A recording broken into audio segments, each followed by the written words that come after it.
across the UK, on DAB+, on your smart speaker, on your smart TV, and on your side. This is Talk.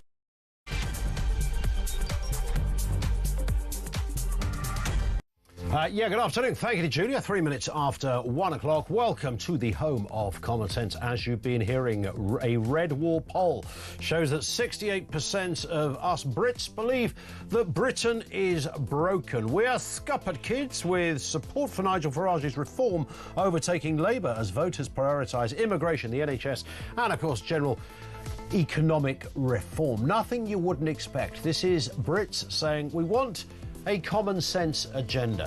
How do we repair broken Britain? Let me throw that one in your direction just to be going on with.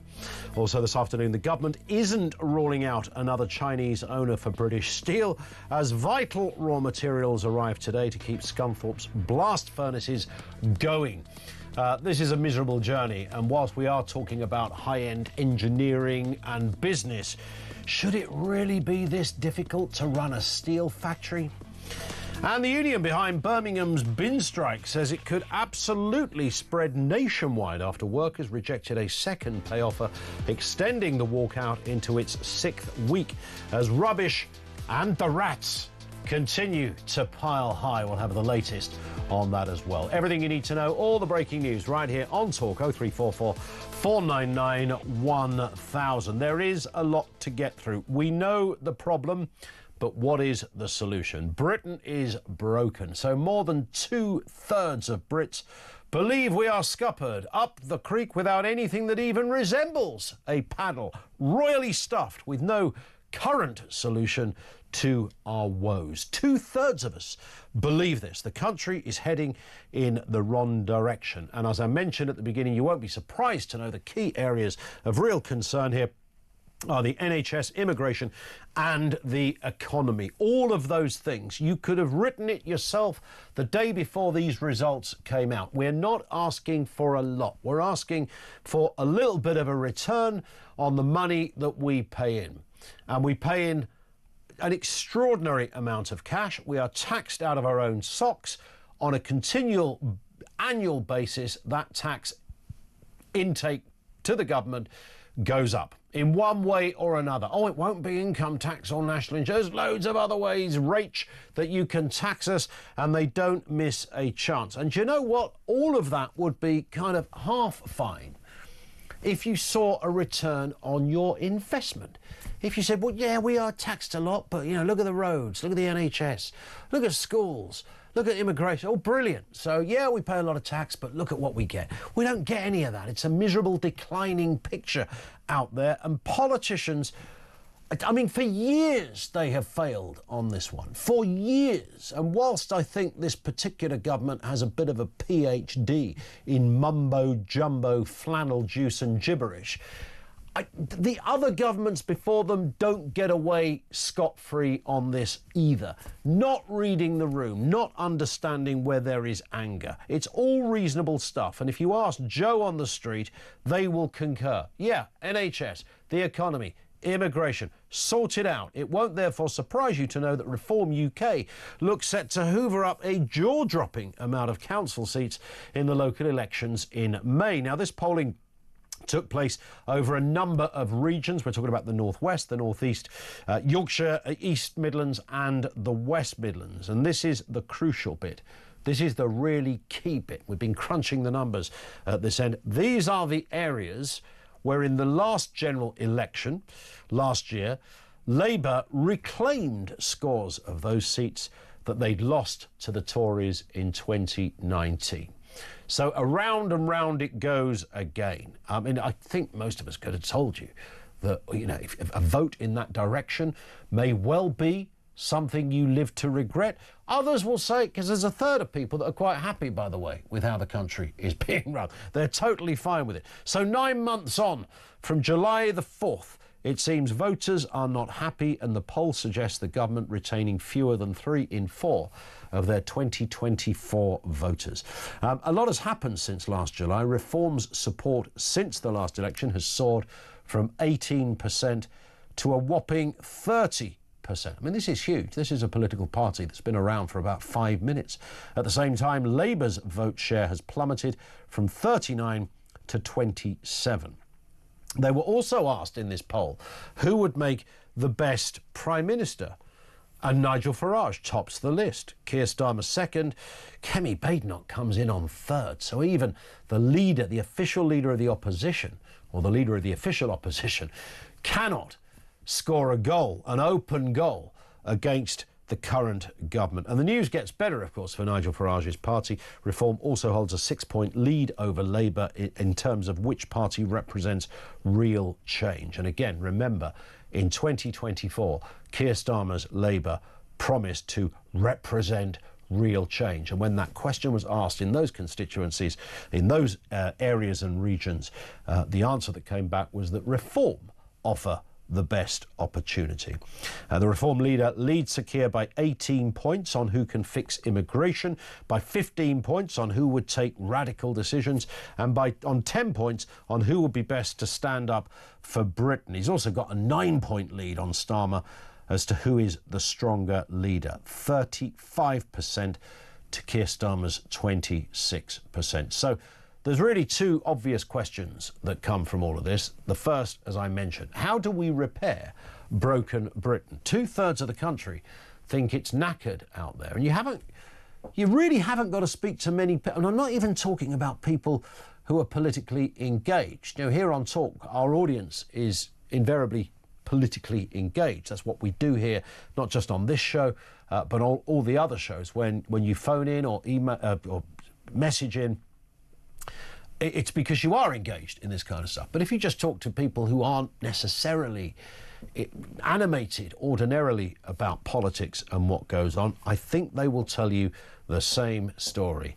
NHS, the economy, immigration. It really isn't that hard to work out. And yet, time and time again, our politicians, and you know what it is? It's the calibre of our politicians. I think I've mentioned this every day for about 6 months.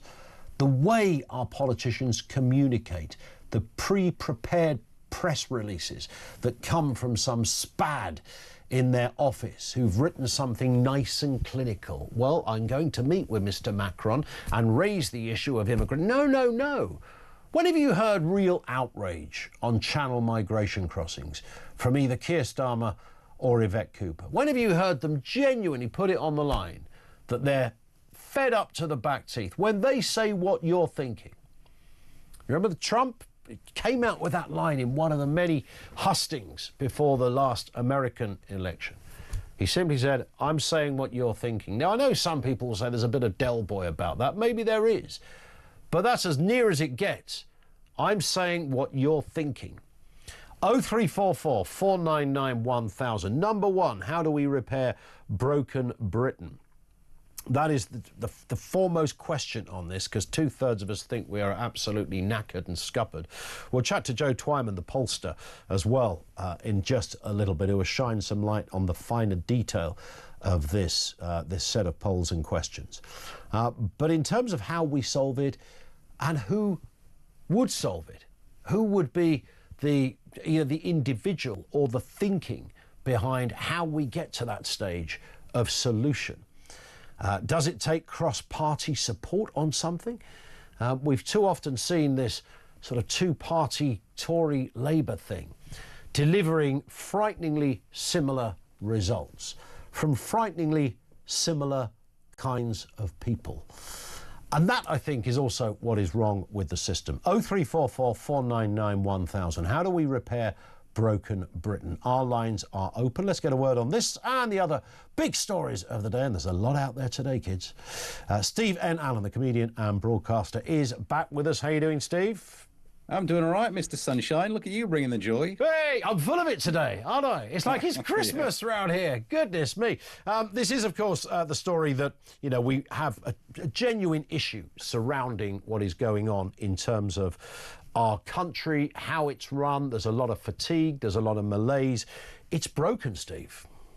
Yeah, normally on these stories, all you need to do is do a quick Google to prove it wrong, because it's so easy to say things are bad now and they were better in the past, and you can find some stuff that disproves that. At the moment, we're going through one where you can't, because it is true we're being taxed more. It is true that the chickens are coming home to roost. We've got to sort out issues to do with the effects that migration's had on the country, with our infrastructure keeping up with it, the wage gap, all of these. Every problem is now coming home to roost because we've been living it too large for a while. We've been borrowing and living as if we're doing better than we are, and the costs are racking up on this one. So how do you fix it?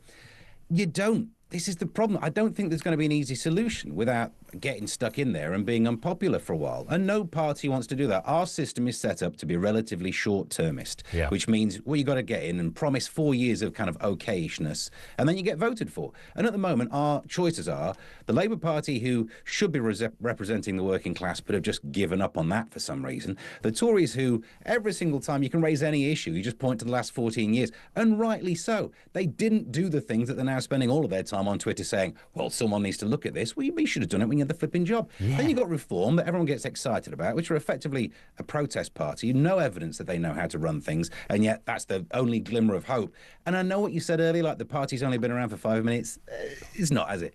That party is effectively the Brexit party, is effectively UKIP, and they're polling roughly what they've done for ages. So we can kind of stop pretending they're some overnight success. They're a rebranding success is what's happened. Well, that may be true, but certainly the language and the narrative is something they appear to be driving at the moment, Steve, and that maybe is the game changer. You know what, it's the only, as I say, the only glimmer of hope. What's happening is Reform are making noises, and Robert Jenrick is realising that this is playing well. So he's doing the same thing. Unfortunately, he's not got the gig, so he's not in charge of the Tories. And as I say, every time he tweets something like, some political party really needs to get to grips with whatever the issue is. And the answer is always, yeah, you should have done, shouldn't you? I mean, it's only a handful of months since Labour took over, and it's not like they've done particularly any better. They've been dropping balls left, right and centre. Yeah. I could have done a simile joke there, but I realised it wouldn't have been broadcastable. So yeah, I don't think we're in a good situation, because how do you fix these things without just having some rough time where we recalibrate? Like, we've been living for decades as if we're a more successful country than we've actually been, because we've just been borrowing and spending inefficiently. Well, that money's gone then, isn't it? If you throw billions at anything that's done inefficiently, that evaporates and you can never get it back. And I wonder, Steve, whether it's, I mentioned in that intro, that solemn intro that you correctly referred to, is it the type of politicians we have? When, Yvette Cooper, and I touched on this yesterday, when Yvette Cooper was, it's just an example, was asked about the couple whose house was raided by the police because they'd written some bad stuff on a WhatsApp group about their school. Yeah. She I think she firstly said, well, I'm not familiar with this story, but, which is nonsense. But, we're going to wait and see what the official inquiry is. You want a Home Secretary to go, this is outrageous. This is terrible. Whoever the people were involved in that should all be fired. And this couple are going to be invited to dinner with me, and we're going to sort this thing out. We cannot have parents arrested because of a WhatsApp group argy-bargy.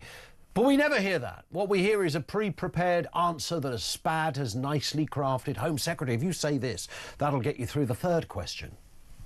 But, and this is not in the entire solution, the entire answer, but in part, it's our fault. Not the general populace, it's the media's fault. And I'm still pretending I'm in the media, so let's not raise that as an issue.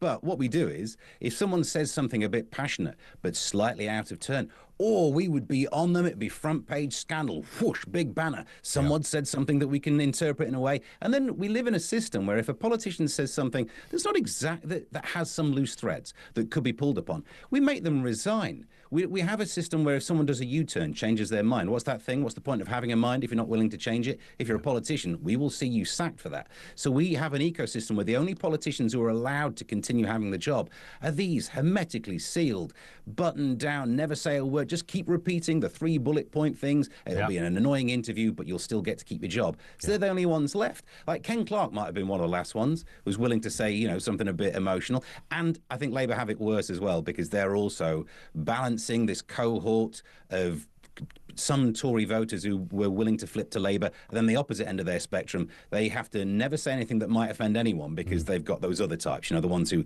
take offence on behalf of, how dare you say anything not thoroughly positive about migrants? I'll go off in a huff.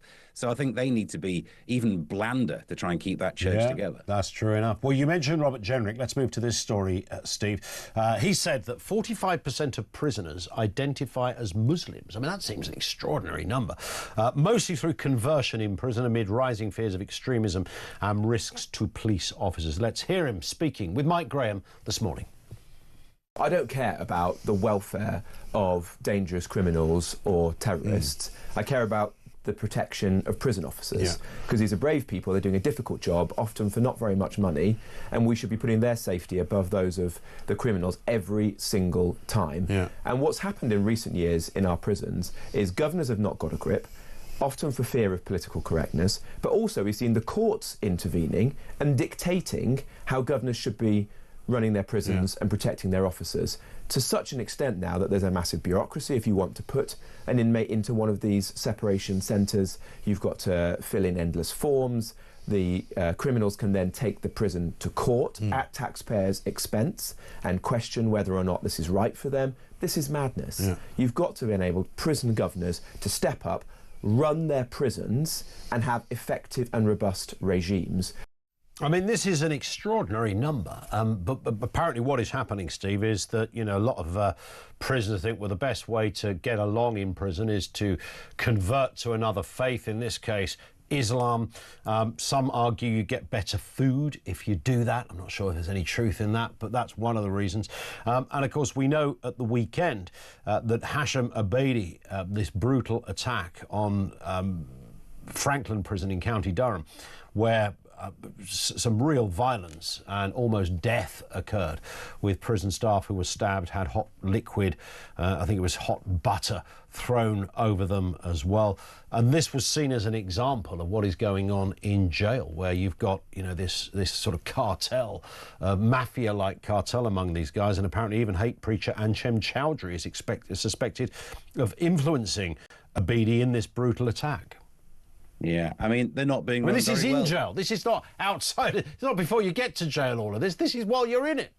Yeah, I mean, look, you're right. So these figures should be, I would say, taken with a pinch of salt. But let's not get cooking involved, because maybe they shouldn't be allowed near some of these things. Indeed. The problem is, of course, some of the people converting are doing so just to try and keep safe. There's that thing that you hear, like convert or get hurt, which kind of rhymes. Not quite. It's like 99% rhyme, isn't it? But it's going to be that rather than the nice food. It's not convert and get dessert, is it? It's about trying to stay safe when you're in there. And who knows, if we were in that situation, if you're in a place where if you pretend to convert and you know that you'll then be safer, so maybe you will. So it's not actually that there are 45% of these inmates actually believe the Islamic faith. A lot of this is just to do with safety in prisons. And look, I see what Jenrick does there. He's trying to be all tough. I don't care about the safety of inmates. Well, maybe you can do. You don't have to pretend to be Mr. Big Potatoes all the while. The point is, you want to keep everyone safe. You want to run a prison where if anyone in that prison says convert or get hurt, they can't, because you're not allowed to hurt other inmates. Stop pretending that we're America with this throw them into prison and let them get stabbed. No, we should run prisons that are actually safe for prisoners so that this can't happen. It's ridiculous. It's a fair point as well to finish this section on. Steve, stay with us. Steve and Alan is with us. More to come. We'll also look at Ed Miliband's ties with the Chinese government, and those bin strikes continue by the looks of it. And Katy Perry, despite coming down to earth, is still on a high after that trip to the moon. 0344 499 1000. I want a response to that question as well. How do we repair broken Britain? What is the answer to that in the short term? Two-thirds of us think it is knackered, we're scuppered. So what's the answer? Our lines are open. This is Talk.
We've had the suspension of bulk waste collections. We've had the suspension of green waste collections.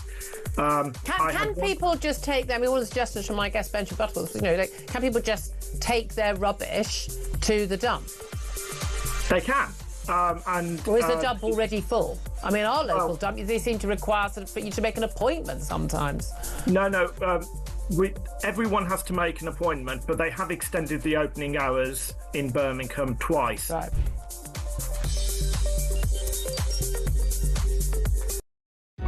Across the UK, on DAB+, on your smart speaker, on your smart TV, and on your side. This is Talk. From Cliff, who says, afternoon Ian, how do we repair broken Britain? An interesting question. I think the most important thing is not to adopt Labour's answer, which is to throw... Not to adopt Labour's answer to every issue, which is to throw heaps of money at it. I think there might have been a word missing, or I might have just misread it, Cliff. I suggest installing a Minister of State for value for money, like a Doge thing. So John Redwood would be my choice. You do kind of wonder, don't you, if you consider... Well, here's an example. John in Wallington says, don't worry, Britain may be broken, but Lammy is in Sudan, pledging £160 million in aid. I will vote Reform UK. Labour will suffer the most humiliating defeat in the history of British politics, says John in Wallington. It's interesting by 2029 what the Labour Party will look like, or the government will look like. I predict Ed Miliband won't be in it. Steve N. Allen is with us on that issue of Ed Miliband. Steve, he's backed Chinese ties in UK infrastructure weeks before British Steel was seized from Beijing shareholders, signing a cooperation deal on energy projects. Let's have a listen to the Treasury Secretary speaking yesterday on Talk. What we want in terms of the long-term future of Scunthorpe is to find a private sector partner to co-invest with us to give it a really bright and sustainable future for steel making in the UK at Scunthorpe. If the blast furnaces had closed as a result of Jingye's irresponsible actions, then we wouldn't even have that opportunity. And it's only because we took those powers on the weekend, which are now being implemented today, that we have the opportunity to secure that long-term future. I should be upfront, as the Business Secretary was at the weekend, that in the coming days and weeks, nationalisation may seem a likely option, but in the long term we want to find a private sector partner who will co-invest in the steelworks to provide that sustainable future. Isn't the problem here, Steve, rather simple, actually, because governments like ours, and I'm sure lots of other governments in countries around the world, are having the similar dilemma. We don't want anything to do with China. They are clearly mad. They're clearly power hungry. They're actually communists, and they run a pretty brutal regime underneath it all. However, we're kind of stuck because they make everything, run everything, and we are wholly dependent on them. Yes. I mean, my internet router is made by Huawei, so when the war starts, they'll release, like, my search history. I'm done. I'm taking out the fight straight away. You are. You're right about this, but we should have asked the question before, is selling steel just a business, or is it vital security? Because, if you go to war, you make a lot of stuff out of steel. I'm no expert in this, but it's one of my favourite metals, right? If you want to lob something metal at someone, you probably make it out of something that's based off iron.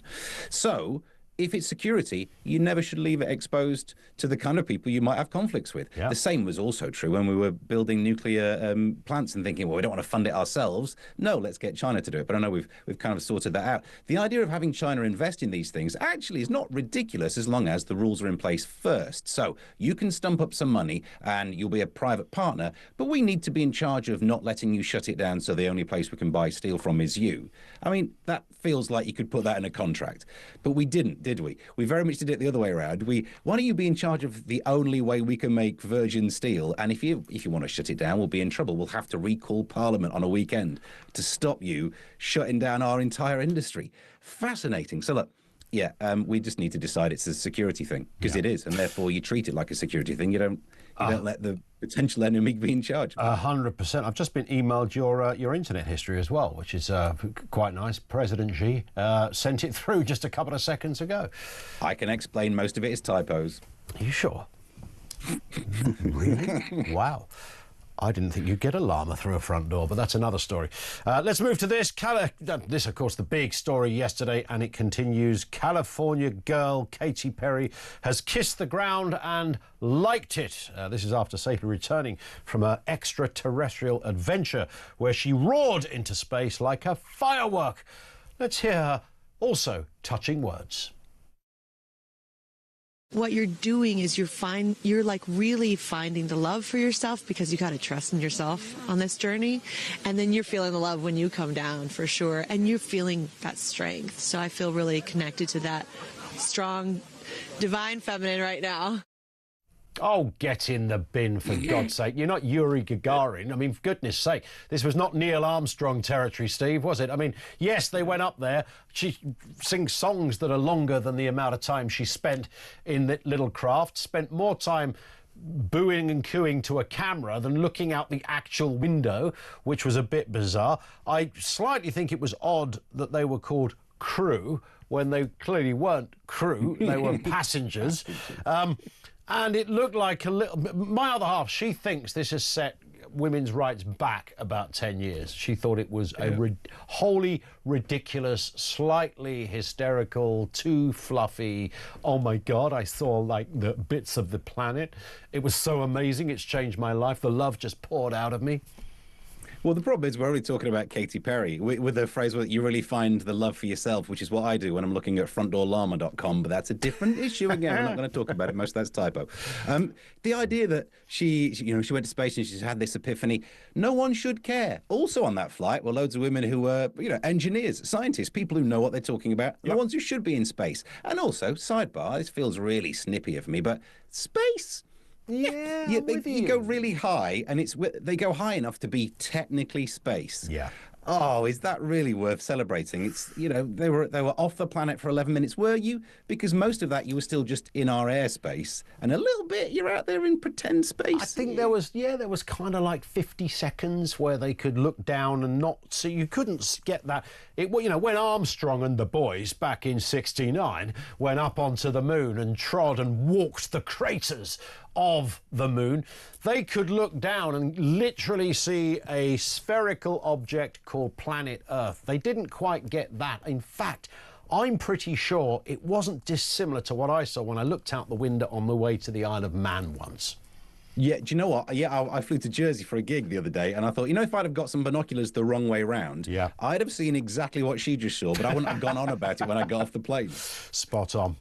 But hey, she's I don't know if she's in the record books in any shape or form, but I'm guessing she probably is. Listen, Steve, it's been great. Thank you. Steve N. Allen, the comedian and broadcaster, with us on the programme. Thank you to him. Over to you, 0344 499 1000. Back onto the serious issue. We know what the problem is. What is the solution? Britain is broken. How do we repair it? So go on. You've got a piece of paper and a sensible pen, a lovely, nice, neat biro to write down your bullet point list. How do you repair broken Britain? What's the process that our politicians are spectacularly missing? And boy, do they miss it with aplomb. We'll have more on that. Joe Twyman, the pollster, is going to be with us in a moment. He can shine some light on some of those numbers and crunch the data for us. Over to you, 0344 499 1000.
across the UK, on DAB+, on your smart speaker, on your smart TV, and on your side. This is Talk. It is Talk 25 to 2. Lots to get through here, including that question, how do we repair broken Britain? This is reference to the poll in Labour's Red Wall that shows 68% of voters think Britain is broken. Big areas that you might imagine, you might expect this list: immigration, NHS and the economy are clear concerns. Support for Reform UK has risen to 30%, surpassing Labour's 27% in the region. While of those asked, 26% said Nigel Farage would be the best Prime Minister, 1 point ahead of Keir Starmer. In a moment, we'll talk to Robert Colville, Director of CPS Think Tank and Times columnist. First, Joe Twyman, co-founder and director of Delta Poll, is with us. Good to see you, Joe. I mean, polls come and go. People interpret them in different kind of ways. This does seem quite significant, though. Well, I mean, this will be a complete surprise, unless, of course, you've looked at any polling since Christmas, which has shown essentially the same thing. Yeah. And so a lot of this is repeating the themes that we've seen in polls, not just for the last few weeks, but for the last few months now. It's really important not to look at individual polls, but to look at the long-term trend. And since the election, the success story has been Reform UK. They've surged up in the polls, but for the last few months now, really, it's been a two-way, sometimes a three-way tie between the Conservatives, Labour and Reform. And statistically, there's no difference between those parties quite often. Sometimes one will be ahead by 1 point, sometimes another. What's interesting about this, I mean, the Green Party, we often, when we're talking about smaller parties, we'll mention the Green Party. They haven't had this incursion, this explosion of, they've had an MP there, only one up until recently. I think they've got 4 now, is it? I think something like that. Is it 4? Yes. Is it 3? They've got a small handful. They've got a handful. But the point is, much like Reform, but they haven't made those kind of inroads. They don't have that sort of impact. So it's not just about, yes, it's a smaller party, and, people often say, well, smaller parties, because ordinarily you not only wouldn't stand a chance of getting in government, you wouldn't stand a chance of being in the opposition either. But here is Reform UK looking like they could be one or the other. What Reform have been very good at, and indeed what the Brexit Party were good at before that, and UKIP were good at before then, is really mopping up the support of people who are dissatisfied, distrusting and disapproving, not just of political figures or political parties, but of the political system generally. Now, they didn't generate this wave, but they've always been very effective at riding it into the beach. But where they have found difficulties, actually turning that into success in elections in terms of broad numbers of candidates getting elected. That feeds into something we were just talking about before in terms of the kind of politicians we have and what Reform seem to be rather good at, certainly Nigel Farage, but there's others as well, is just getting a message out there. They don't appear to be the pre-prepared press release merchants that we see so often touring TV and radio studios with a bullet point list of spad given answers to things. It seems to come from the heart. I mean, and that really does sell at the doorstep. Well, they're selling authenticity, and if you can fake that, you're onto a real winner. Indeed, yeah. What if you think that Nigel Farage's off the comments aren't pre-prepared, then I have a bridge to sell you. What he's very good at, though, and there is no doubt about this, is connecting with a certain proportion of the electorate. But in doing that, he also does turn off other sections of the electorate. The difficulty that Reform may have, though, is the strength in depth. And if it's not Nigel Farage going on TV, if it's not Nigel Farage talking to newspapers, then who is it, and are they as effective? Because when it comes to a national campaign, or even, for instance, the upcoming local elections, there's a key question about whether they have the strength in depth to turn their national performance into performance at the voting.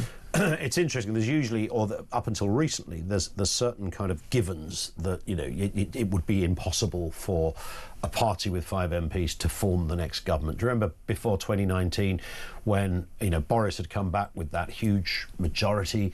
It was looking incredible, but in 2019. And not just the smart money, every bit of data said, Boris Johnson is there not just for 1 term, but 2 terms, because you can't have a majority like that, really, and for it to fall through the floor. that would almost be impossible. And in any case, it would mean Scotland would have to disintegrate for that to happen.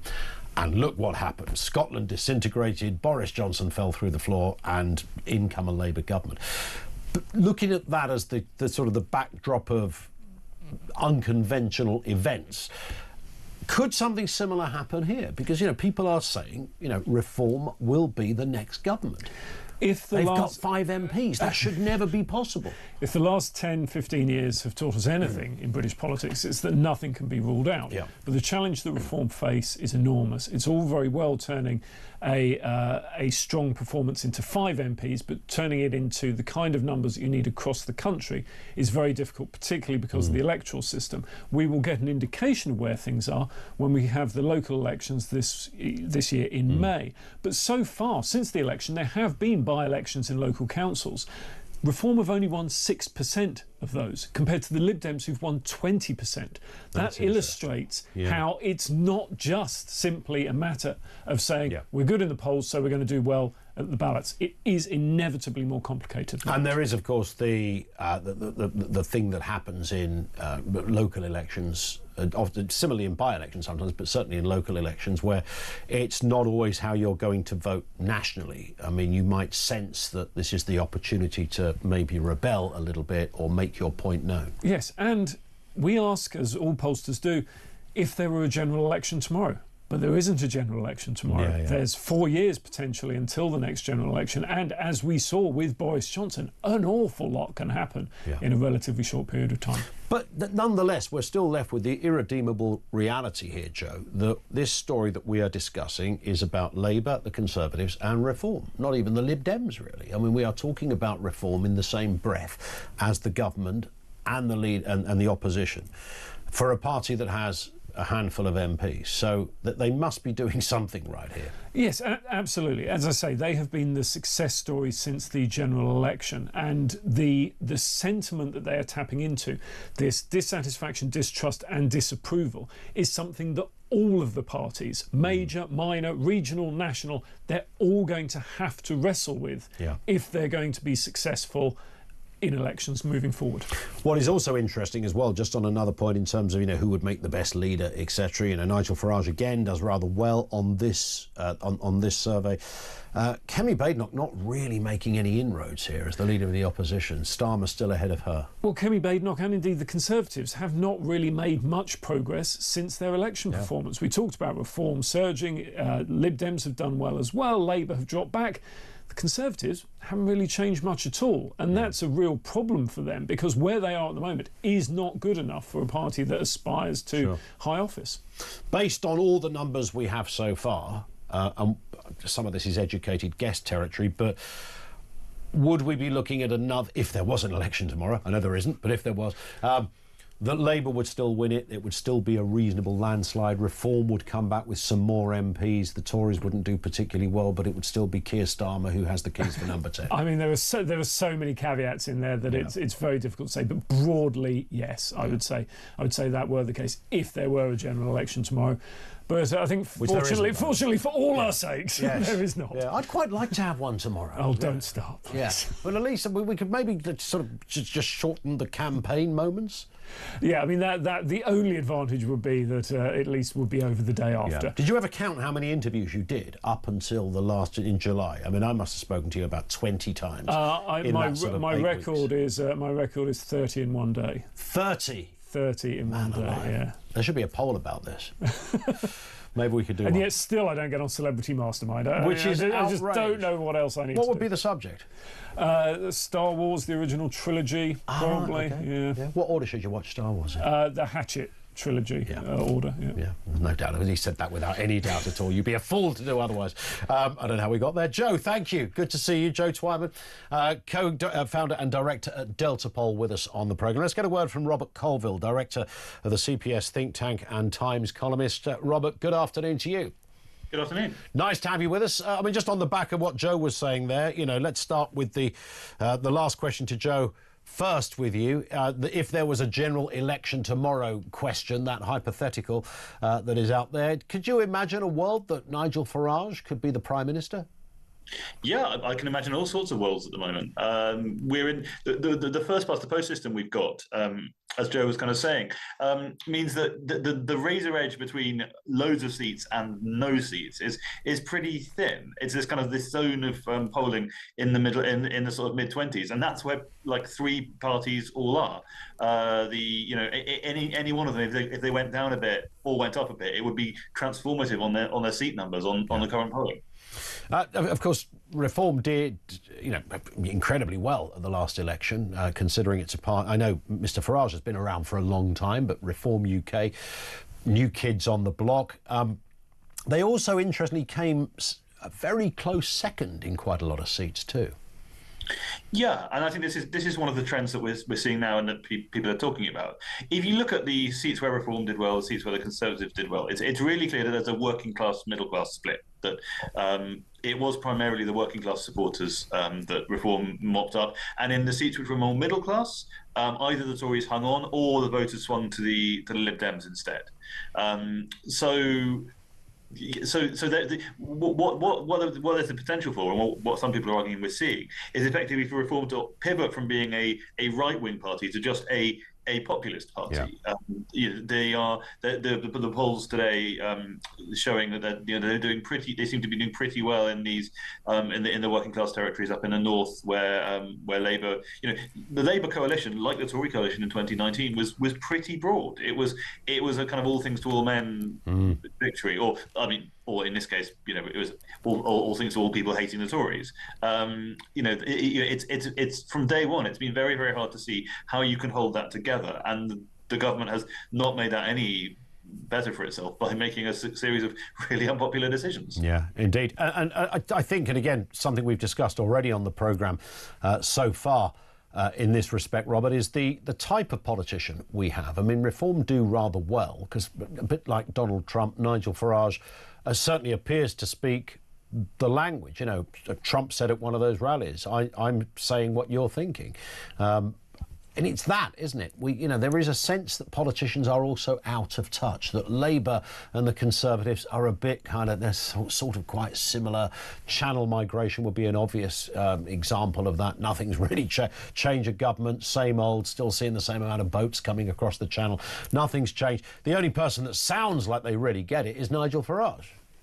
Yeah, as someone said to me, before the last election, the Reform's great advantage is they're the ones who haven't let anyone down. They haven't betrayed you because they haven't been in power. I mean, you could say the same about Ed Davey riding the sort of hobby, racing rocking horses around his photo ops. But I mean, obviously the Lib Dems were in power back in the day. Yeah, the essentially Reform. If you think it's all really, really bad, as a lot of people do, as I'm just looking at him putting on the high-vis there on your screen, Reform branded high-vis. I mean, if you think it's all really bad, and if you think like the Tories have tried and failed and it's all still messed up, Labour have tried and failed and it's still messed up, like where does that leave you to go to?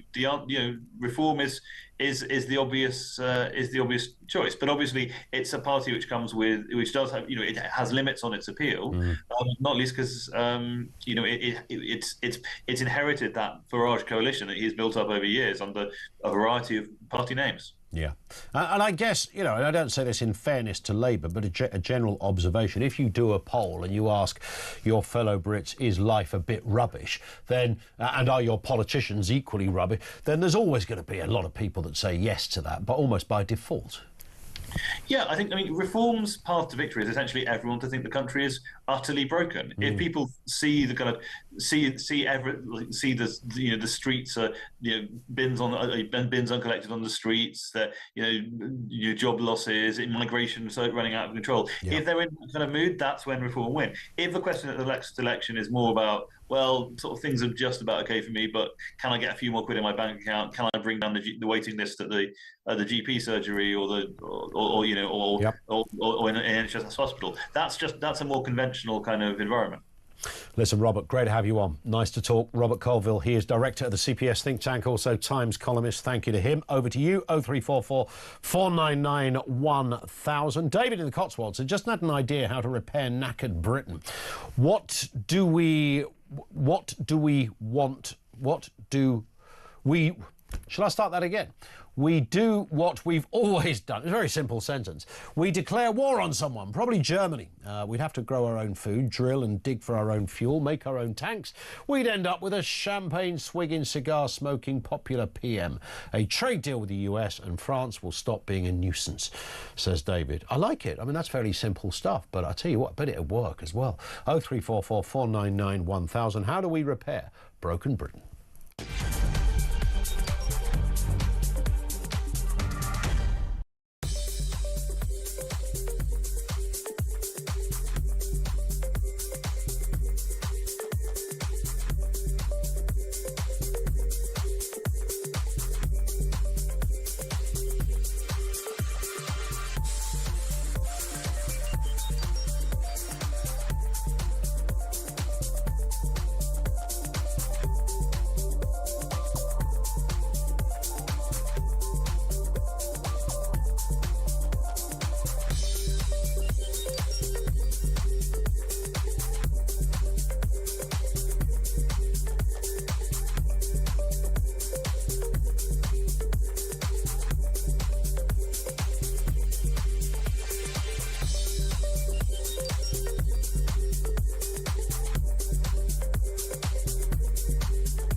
The alternative is that we hadn't come in on Saturday to change legislation in Parliament, and the blast furnaces would therefore be closing.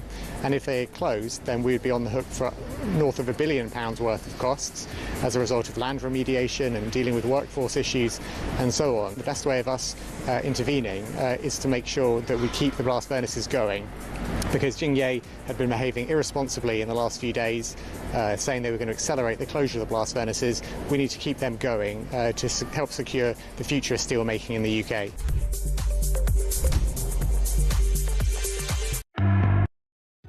Across the UK, on DAB+, on your smart speaker, on your smart TV, and on your side.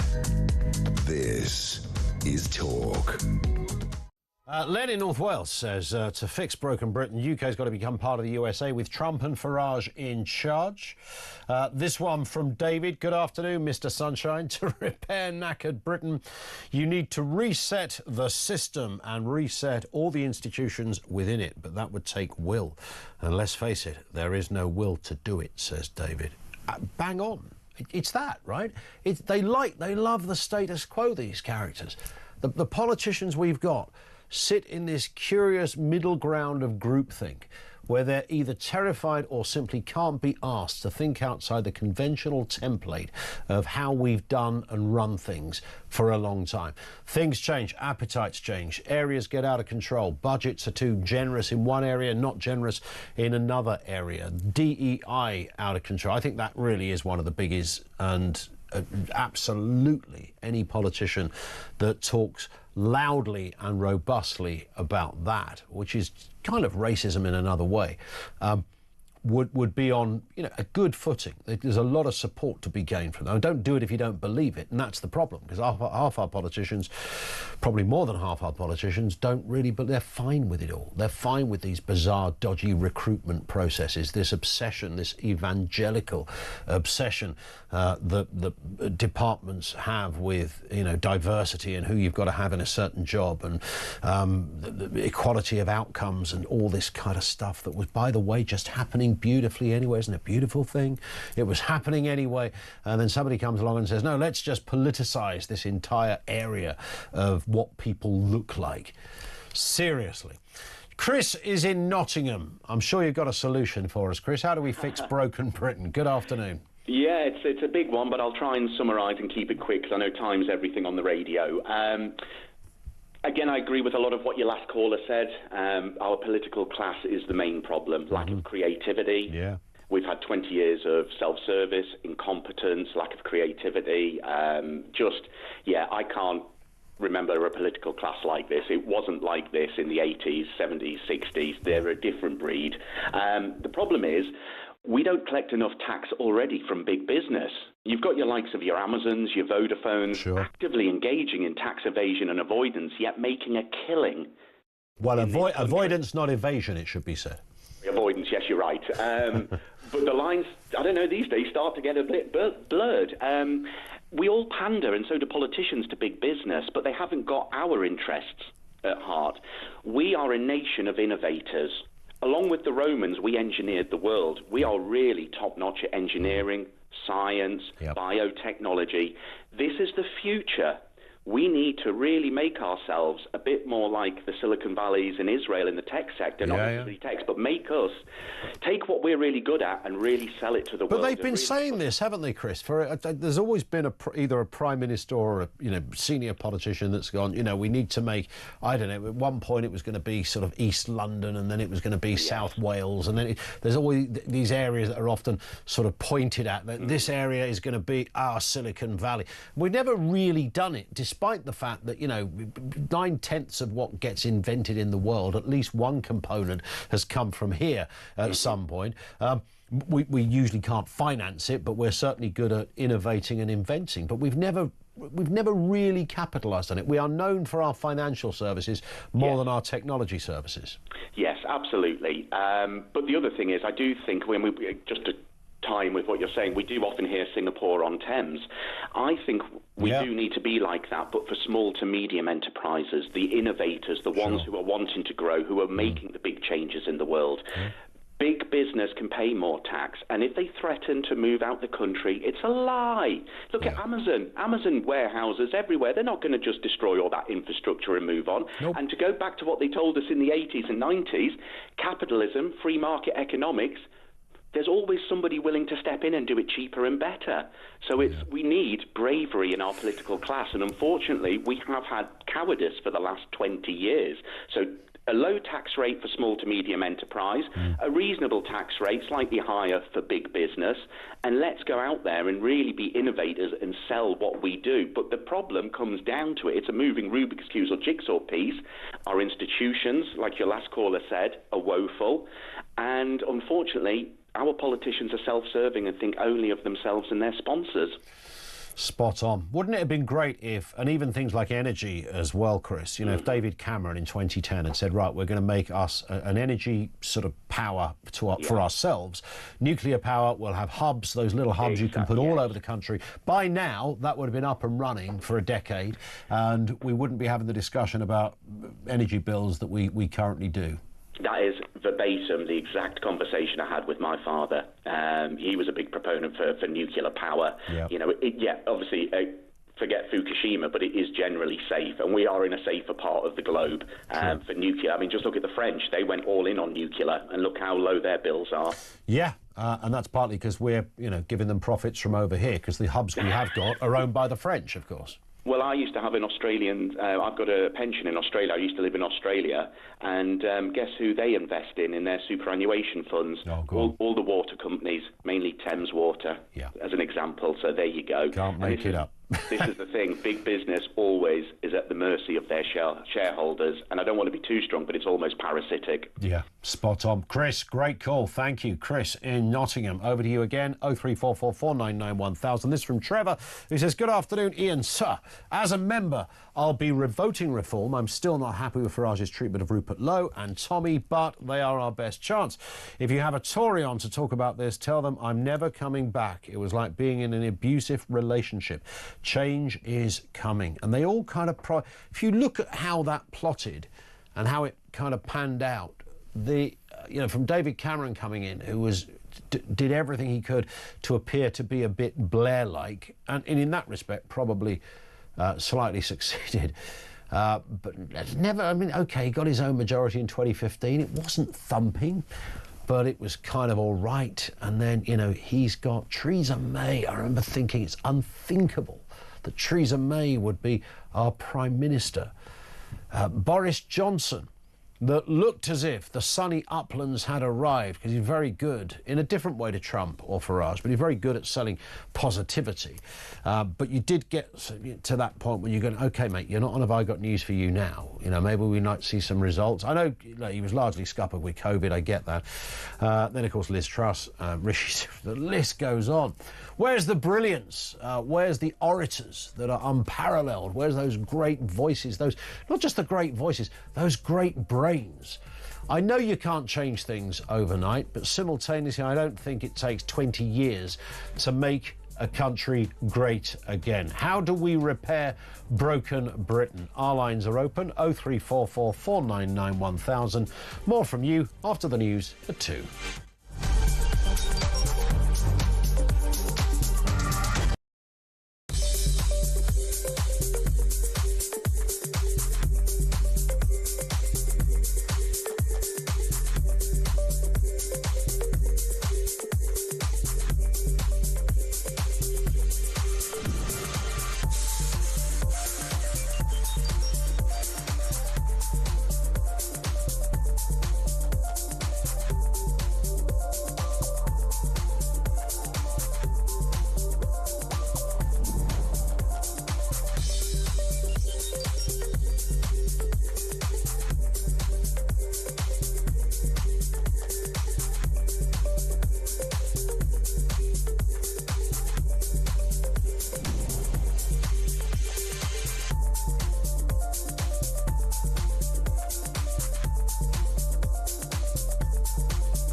Across the UK, on DAB+, on your smart speaker, on your smart TV, and on your side.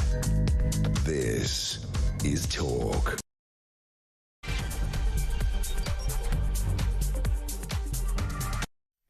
Welcome back. Just coming up on 3 minutes after 2 o'clock. This is the home of common sense. As we've been discussing, a red wall poll shows that 68% of us Brits believe Britain is broken. The poll also shows support for Nigel Farage's Reform UK overtaking Labour as voters prioritise This is the obvious list, by the way: immigration, the NHS and economic reform. We're asking the question, how do we repair broken Britain, given that 2/3 of us think we're up the creek without a proverbial? Details on that to come, and of course we're taking your calls. Also this afternoon, the government isn't ruling out another Chinese owner for British steel as vital raw materials arrive today to keep Scunthorpe's blast furnaces going. Is it really that hard to sort this? It seems to be as convoluted as it can get, and they're hanging on by a whisker on a day-to-day basis. Let's hope something can happen that doesn't involve the Chinese. And Labour facing fresh Brexit betrayal claims, accused of dragging Britain back under EU judges by agreeing to align with Brussels on food and farming rules. I mean, there's no surprise to some of us on this, but what are your comments? Everything you need to know, all the breaking news right here on Talk 0344 499 1000. Tim in Suffolk says the broken Britain is a massive intrinsic circle. We need to change numerous things at once to fix it. Couple of examples: start building new blast furnaces near the mines, coke producers, railways, import nothing, just like it used to be. Remove all ministers who've not worked in the industry they represent. That's always an interesting one. Should you have to be qualified in order to, or have qualification in the department that you run? You very rarely see a doctor running the NHS, as in Secretary of State, even though there's been some. Liam Fox was an obvious example. They don't give them that brief. I don't know whether that's a good thing or a bad thing. Let's get a word on all the big stories of the day. Ryan Saby, Deputy Political Editor over there at The Sun. Ryan, good afternoon to you.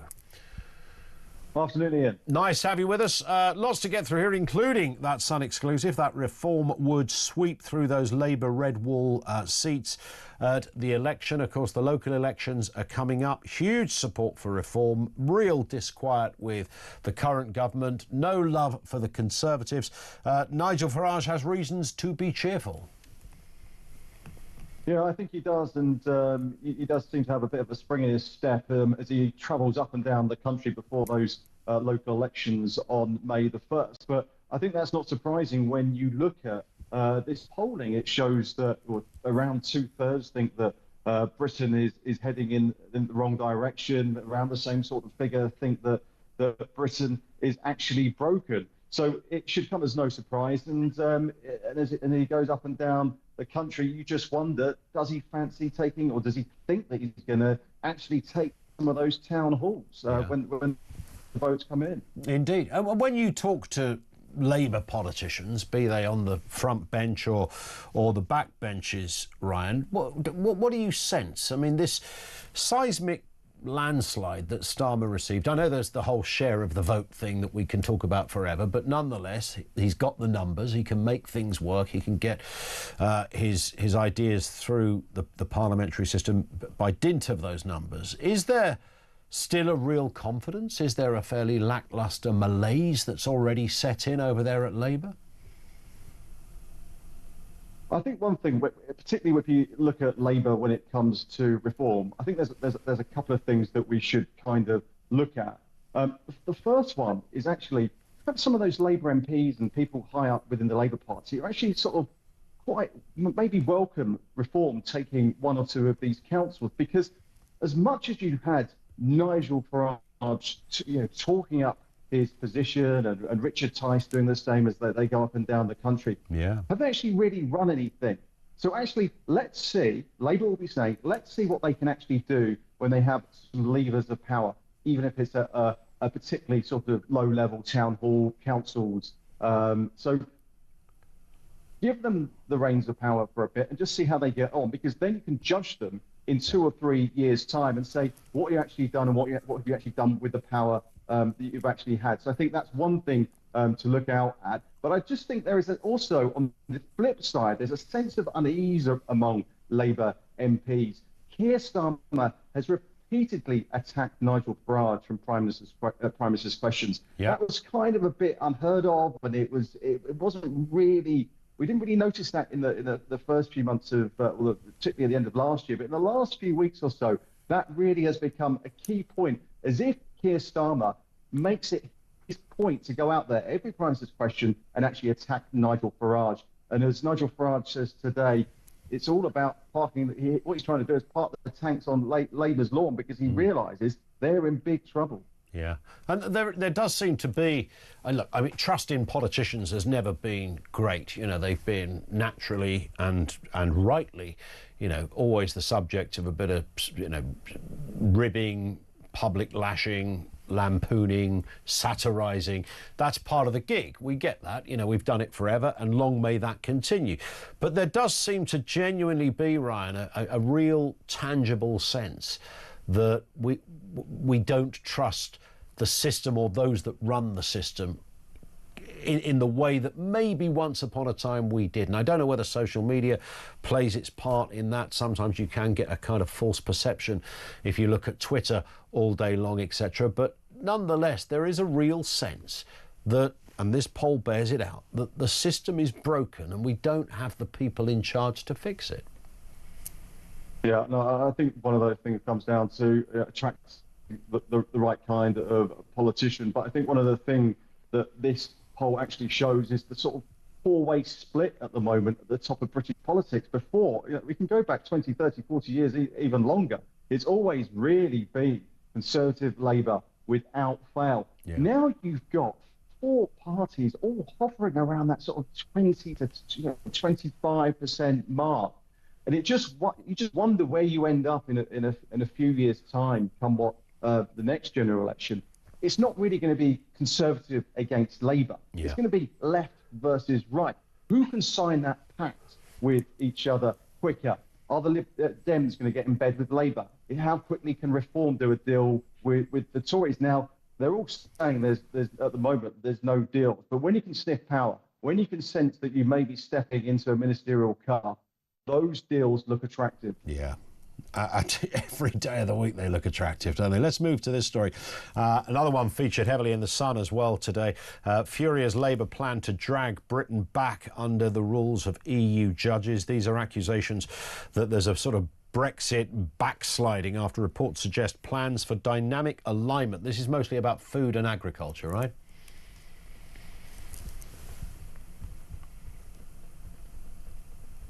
And I think Ryan's line must have just frozen on us at that moment. He looked like a kind of great waxwork of himself just for a fleeting moment.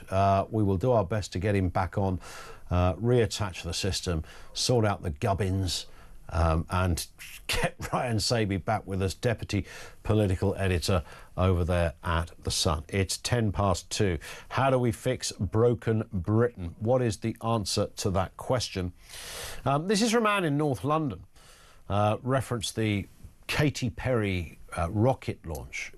Ian, hysteria over the achievement of the group of famous females. Remember Valentina Tereshkova,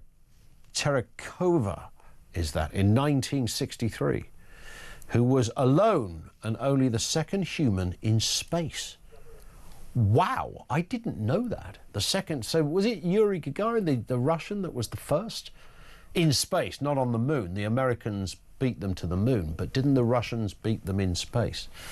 Anne, thank you for that. Yeah, and I could hardly pronounce her surname, so, you know, that does go to show.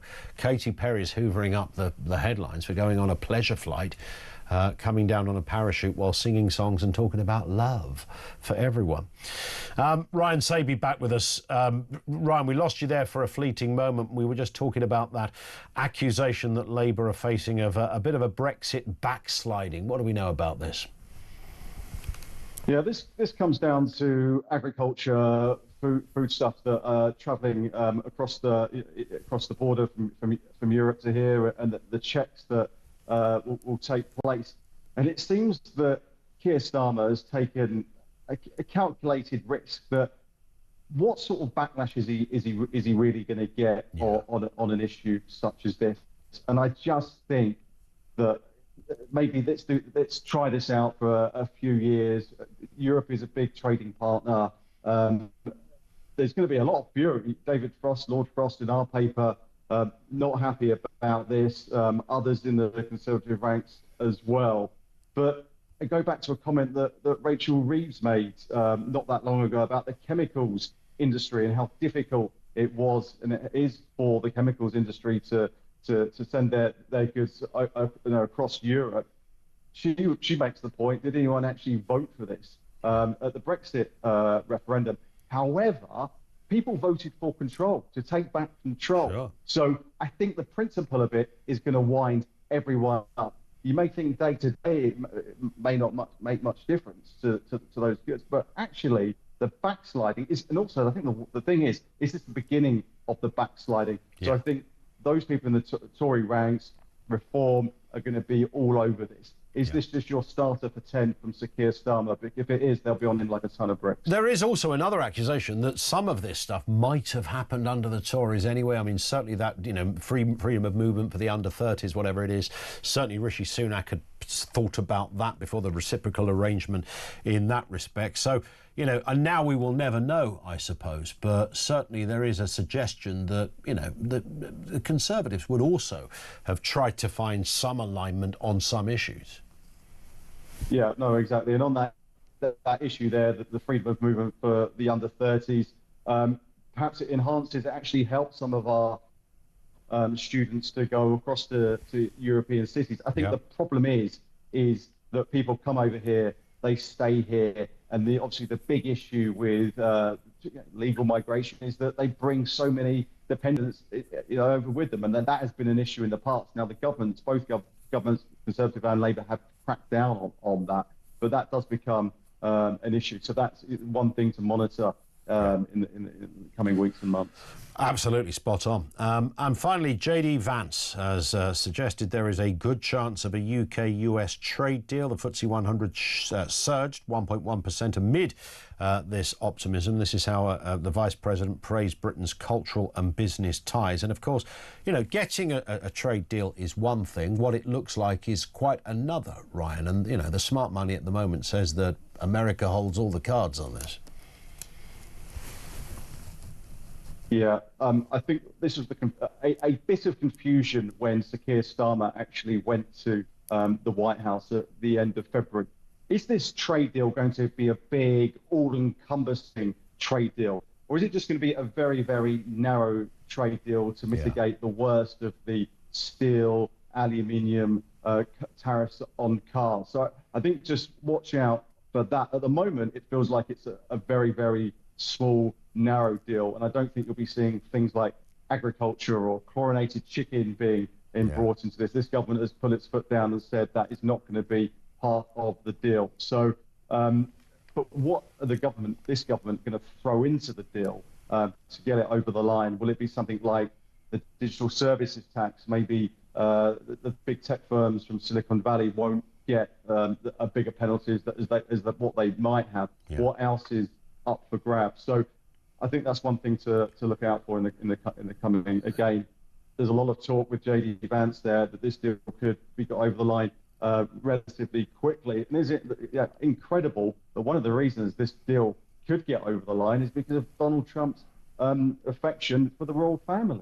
And it does seem staggering that you've got people in Whitehall beavering away trying to get this deal over the line, and it's because the Queen, he's got he quite likes Charles and Camilla, which might actually get done. Curious criteria, isn't it, for this kind of stuff? But that's how they roll over there at the Oval Office these days. By the way, I wouldn't completely rule out chlorinated chicken, Ryan. I think they might slide that one in at the last moment.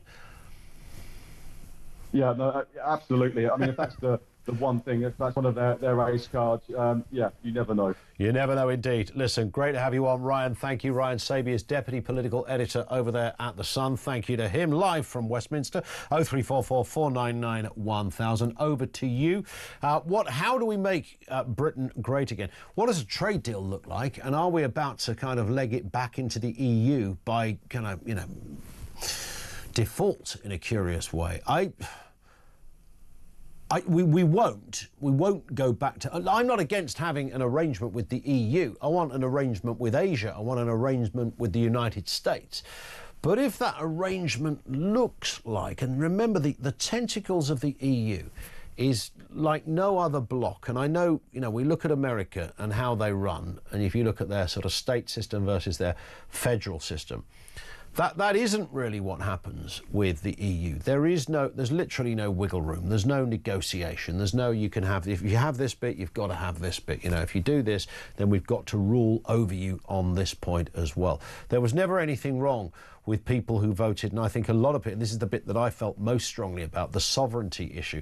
You know, every now and again you get a half-wit that goes, tell us what's the one, how has your life improved since Brexit?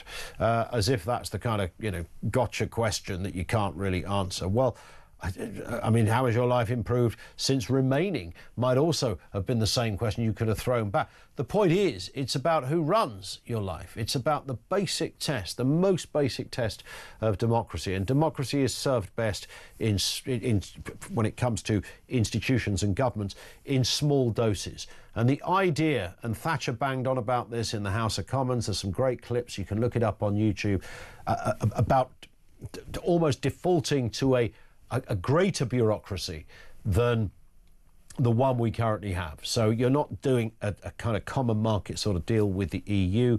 You're buying into something, an entire statist system that is so big and so large and expanding all the time that you fail to really be fully in charge of getting your own ducks in a row. It's not possible because of the usurping democracy of Brussels. Now, to some people, that's a great thing and fine, but let's not deny that it's not a thing, because it really is a thing. And those that voted for that not to be a thing and say, do you know what, I think power is best served in all of its forms, the good bits, the ugly bits, and you name it, best formed at a domestic level. And I don't know why that was such a bizarre and odd, to me, that was the purest reason to vote to leave the EU, that you could see the direction of travel. And remember, the EU isn't just, you know, aimed at getting larger in terms of other countries eventually joining. The overreach of its institutions are also crucial to that discussion about democracy and who runs things. And the idea that you want it run domestically, I think, is just fine, frankly. Nobody should be apologising for that being the central reason why they voted to get out. 0344 499 1000. Our lines are open. Back to that question as well. How do we repair broken Britain? 2/3 of Brits think we're scuppered. We are knackered. We're broken.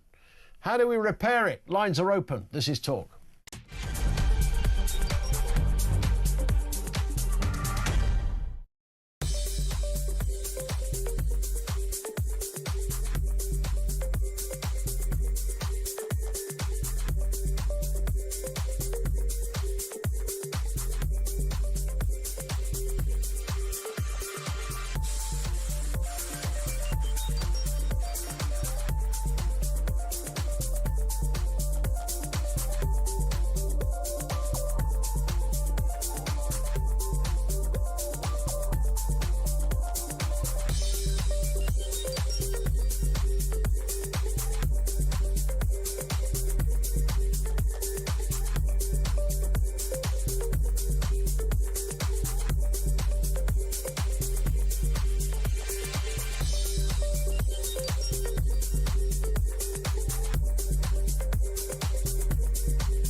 Sure, Churchill didn't solve every problem for all time, but he solved the problem of his time.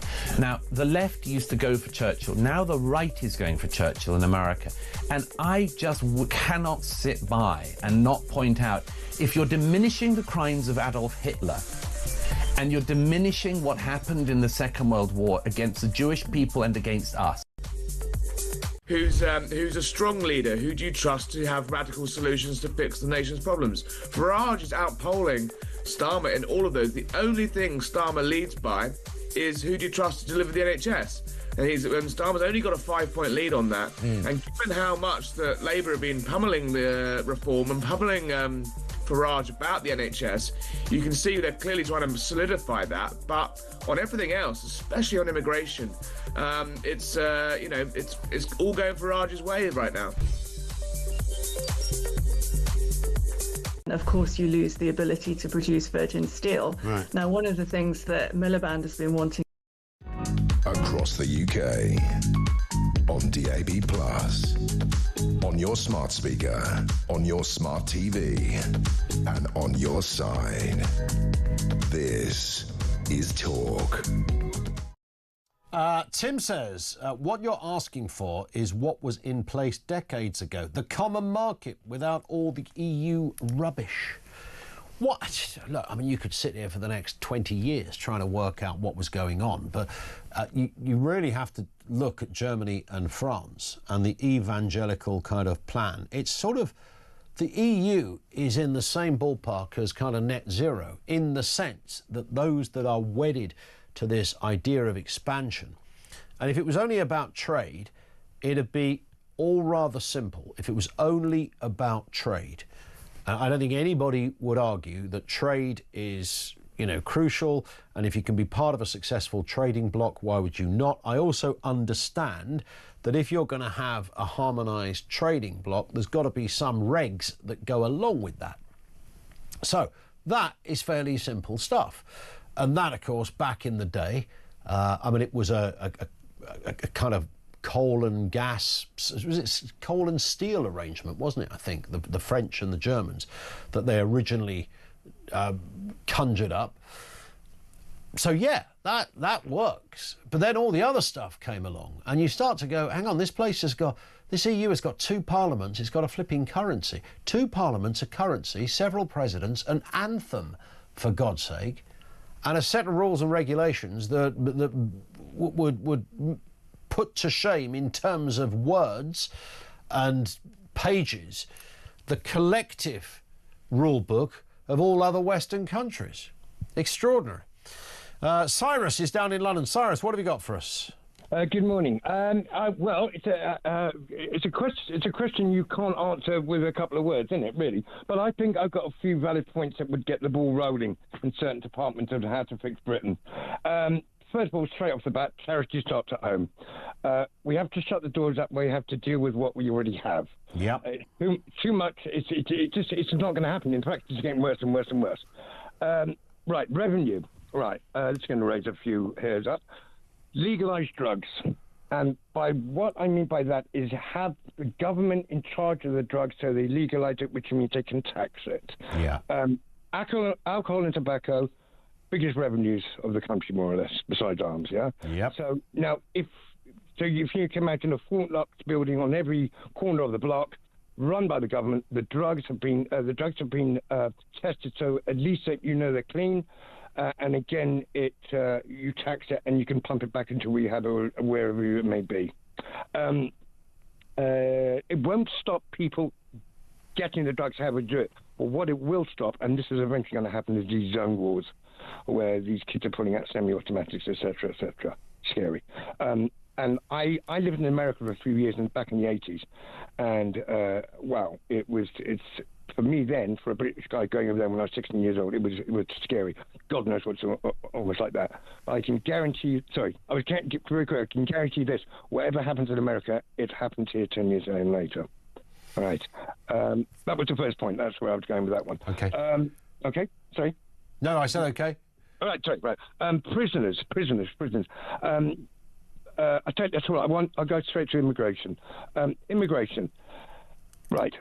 people come over here, right? I can understand whether from a war-torn country or not. I completely, if I was in issues and literally they are dying to get here, I don't blame them. I really can't. I can understand that. But if they come here, why don't we get some of these people working on the farmers, where the farmers are having it, extortionate prices and being charged. They're not making any money. They're giving up. So why don't we have an immigration people come over? They work on the farm for £1 an hour, let's say, whatever it may be. Yeah. Okay, that's how we sort out. If you come here, then you have to work for them. You work on the farm to get our farmers. I still can't get over the fact that we can grow this produce in this country, but we go abroad to get it. The logistics, the whole thing doesn't make sense. It doesn't make sense. I feel so sorry for these guys. We live in an upside down world, don't we, Cyrus? I mean, nothing is meant to make sense. I get the impression. We're in a sort of crystal maze of confusion. But you said crystal, which is see-through, right? So but it does distort, right? Let's put it that way, right? But indeed, yes, a very good observation, indeed. It's so right. The point is, so again, going back to prisoners, okay? Now, prisons, I heard this right from the horse's mouth. I heard this guy who was inside for 8 years. He did wrong. He's done his time. Yeah. When he's come out, he's got nothing. His partner's already left him, probably gone off with his best mate. He's got no money. He's got no qualification. 8 years you're talking about. What they gave him was 88 quid in his hand and 1 or 2 days in a hotel. He's back on the street sleeping in the car park. Yeah. Now, those 8 years, I know reoffenders can be sorted out, because I do believe if you've got some kind of qualifications while you're learning in 8 years, proper qualifications, not cutting up pillowcases or whatever it is, you can come out, and also you've got proper qualifications to get a proper job, etc., etc. All makes perfect sense. Cyrus, thank you very much indeed. Nicely thought through stuff from Cyrus down there in London on Broken Britain. How do we fix the place? Andy in Weston-super-Mare says, Ian, you made a slightly sarky comment about chlorinated chicken being included in a possible trade deal. Well, I was picking up on the hysteria that surrounded chlorinated chicken. Everyone lost their mind. Oh, my God, I got chlorinated chicken. It was not meant to be sarky in the criticism of chlorinated chicken, more the people that lost their minds over the idea of chlorinated chicken. You do realise that every single piece of salad that you eat in the UK is washed in chlorine to kill bacteria in exactly the same way as American chicken. Have you heard anybody moaning about that? I largely agree with Andy, although I'm told the process isn't quite the same thing and amounts involved, because I've made that argument on air and then got told off by several food scientists who said, well, it's a little bit different. I really couldn't give a hoot about chlorinated chicken, to be honest. Bring it on. If it's a bit cheaper, the only thing I don't want to do is scupper our own farmers. So it will be about amounts rather than, whatever the content is in that respect. Jeff says, afternoon, guys. Sorry to the country. The country will take at least 10 to 20 years to procrastinate before it gets fixed. Look at Brexit, for example. The country requires a great leader with a vision which will give us a future. You kind of need that sort of, I don't know. I know it's a bit of a cliche to go, you need a Churchill character, but you need someone who and it's quite hard to find these people in politics, to find real, genuine integrity. Most are there for self-interest reasons. Whether you love them or hate them, that's invariably the reason they're in politics, and certainly the reason they want to rise to the top of the pile in politics. It's about their own ego. It's about vanity. However, the deal has normally been, well, we're fine with that as long as they're good at the job. I don't care how vainglorious they might be. So, yeah, I get it. We're just not finding ones that are good at the job, and there's the problem. 0344 499 1000. Our lines are open. This is Talk.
across the UK. On DAB+, on your smart speaker, on your smart TV, and on your side. This is Talk. 0344 499 1000. One from John down in London says Western leaders were so certain China couldn't and wouldn't be confronted and contained economically. Trump has proved them wrong. The times really are changing. I mean, Trump is ultimately in battle, is he not, with China? I mean, he is employing very similar sort of governmental techniques and methods to run the place in terms of sort of supreme government control. I don't use the word supreme accidentally either. There is a bit of that going on. And, you know, if you're a Trump supporter, the fact that Trump has got you, I mean, there is a kind of a cult thing involved in this. And by the way, this might be a great thing for America. I have no idea. You need to speak to somebody who's in the highest echelons of sort of international trade agreements and economics to maybe put me right on this one. But I sense that Trump supporters are fine with it. They're fine with the more sort of slightly authoritarian position that this administration is taking. This is, you know, it's a one-man show, and what he wants one day might change the next. But what he wants, he will get. But can he take on China? Connected to all of that, of course, is the story of what's happening in Scunthorpe. The government hasn't ruled out the possibility of another Chinese owner for British Steel, as vital raw materials arrived today to keep Scunthorpe's blast furnaces running. The company's decision to redirect key supplies last week almost forced a shutdown, prompting emergency intervention. It comes as a poll by Mooring Common found that 54% of the public support nationalising the company, with just 14% opposed. Let's speak with Matthew Lesh, Public Policy Fellow at the Institute of Economic Affairs. Matthew, good afternoon to you. Good afternoon. I mean, ultimately, look, as an objective observer on this, I think, you know, can it be that tricky to run a steel company? You know, all you got to do is make some steel, surely, and we know how to do it. What's the biggest spanner what's the biggest steel spanner in the works on this? Then is it about supply of the coal? Is it about ownership, or is it something else? Look, I mean, you would think from a distance, perhaps making steel is a simple process, but it seems that the government has, we should remember, tried to nationalise steel at various times in the past. Clement Attlee did it in 1949. Howard Wilson did it again in 1967. And what we found time and time again was that there was a lot of mismanagement, political interference. We saw an era of industrial decline. And ultimately, the taxpayer was on the line for all these costs. And we shouldn't forget that the taxpayers already spent a lot of money trying to subsidise steel in the UK. Just a few years ago, the Tory government spent $500 million to try to get Tata's Port Talbot Steelworks going, and it probably cost them like £500,000 per job. So this is an undoubtedly expensive and complex business to try to be operating. You know, I wish Jonathan Reynolds well in his new role as master of British Steel. But there's a lot of underlying questions here in terms of whether or not this is going to be a good bet for the taxpayer. And then there's also going to be a lot of other issues that they're going to have to deal with. The UK has extremely high industrial energy costs that makes producing steel in this country something extremely expensive and perhaps not particularly viable without extensive subsidies. We have a planning system that makes it more difficult to update the steelworks and improve them and move towards greener forms of steel. And then on top of that, we have all sorts of net zero policies that add on costs for industry. So, you know, on the face of it, we think we know how to do steel. We've been doing it for a long time, but it doesn't necessarily mean that this is going to end well for taxpayers. Yeah, and that's the point, isn't it? It's, you know, there's a lot of considerations here. Making steel is one thing, making it value for money, profitable, and something that's not going to drain the taxpayers are correctly considerations that the government have got to weigh up. Indeed, and ultimately we should remember that governments are spending our money. And that there are trade-offs involved here. We're paying some of the highest taxes since the end of World War II. We're seeing public services, a lot of them are struggling, and a lot of them demanding more money and need for reform. There's a bit of an opportunity cost here in terms of, well, what do we want the government to be doing? Do we want the government to be producing steel, or do we want the government to be ensuring that kids get a better education and that we can fix the NHS? So if you were there, Matthew, sitting around the big table over there at the business department, Jonathan Reynolds and co are all there, you know, saying, right, Matthew, what do we do? What's our next move in this curious game of steel chess? Where do we go? Well, I think the government probably wants to try to get out of this business as quickly as they've gotten into it. I mean, there's a bit of a pride element about a Labor government effectively nationalising steel, but does the government really want to be spending the hundreds of millions this is going to cost, perhaps even billions this is going to cost, in order to maintain and invest into the steelworks? There's all this talk about changing to hydrogen-based arc furnaces. That's a very expensive business. Again, is there the money on the line to do it? But I suppose there's more of a strategic question here, which is, what are we trying to achieve? I thought Dan Hannan in the House of Lords put this quite well in the debate over the weekend when he made the point that it's not just about can the UK produce steel, it's about whether or not we have security of supply and whether or not we're reliant on one localized source or whether we can get imports from all sorts of different places. At the moment, actually, funny enough, our number one provider of steel is Germany, followed by Spain, followed by Netherlands and Belgium. China is a relatively small proportion of that. So I suppose it's a question of where are we getting steel from? Can we get it for the purposes we need it, both I suppose civilian as well as military, and can we keep that supply going? Because it's not just a matter of the UK's domestic steel production, it is inevitably a matter of also those imports. Spot on. Listen, great to have you with us, Matthew. Thank you. Matthew Lesh, Public Policy Fellow at the Institute of Economic Affairs. Thank you to him. Over to you on that one. If you've got any great grand ideas about what we do in terms of steel, I mean, this is an area that I don't think it's unreasonable or particularly original to say. I think it's quite complex in terms of who. I kept saying, how hard can it be? How hard can it be to make steel? That I think is probably the easy bit in some. You've got the skilled workers to do it. You need to find your supply of coal and all the other bits that go with it. And at the moment, they're kind of getting by to keep the furnaces going. I think they've imported a load of stuff from Japan or something. They can't keep doing that, can they? But in terms of its future, I mean, that's a whole kind of different ball game, isn't it? Who owns it? How much do you put into it? And, one of the reasons back in the day when Thatcher got rid of a lot of nationalised companies was because they simply didn't make any money. They just didn't make money. They were throwing loads of money at it, but it wasn't returning any. And there's a point when you go, well, we can't keep doing that, because other countries are making this stuff and they're doing it more efficiently and we can never match that. And do the Chinese also know that ultimately that's where it's going to end up? Sorry, we couldn't make this work. This from Dan in Kent, who says the country has been a centrist mess ever since Blairism. Politicians have convinced themselves that government is only one in the centre.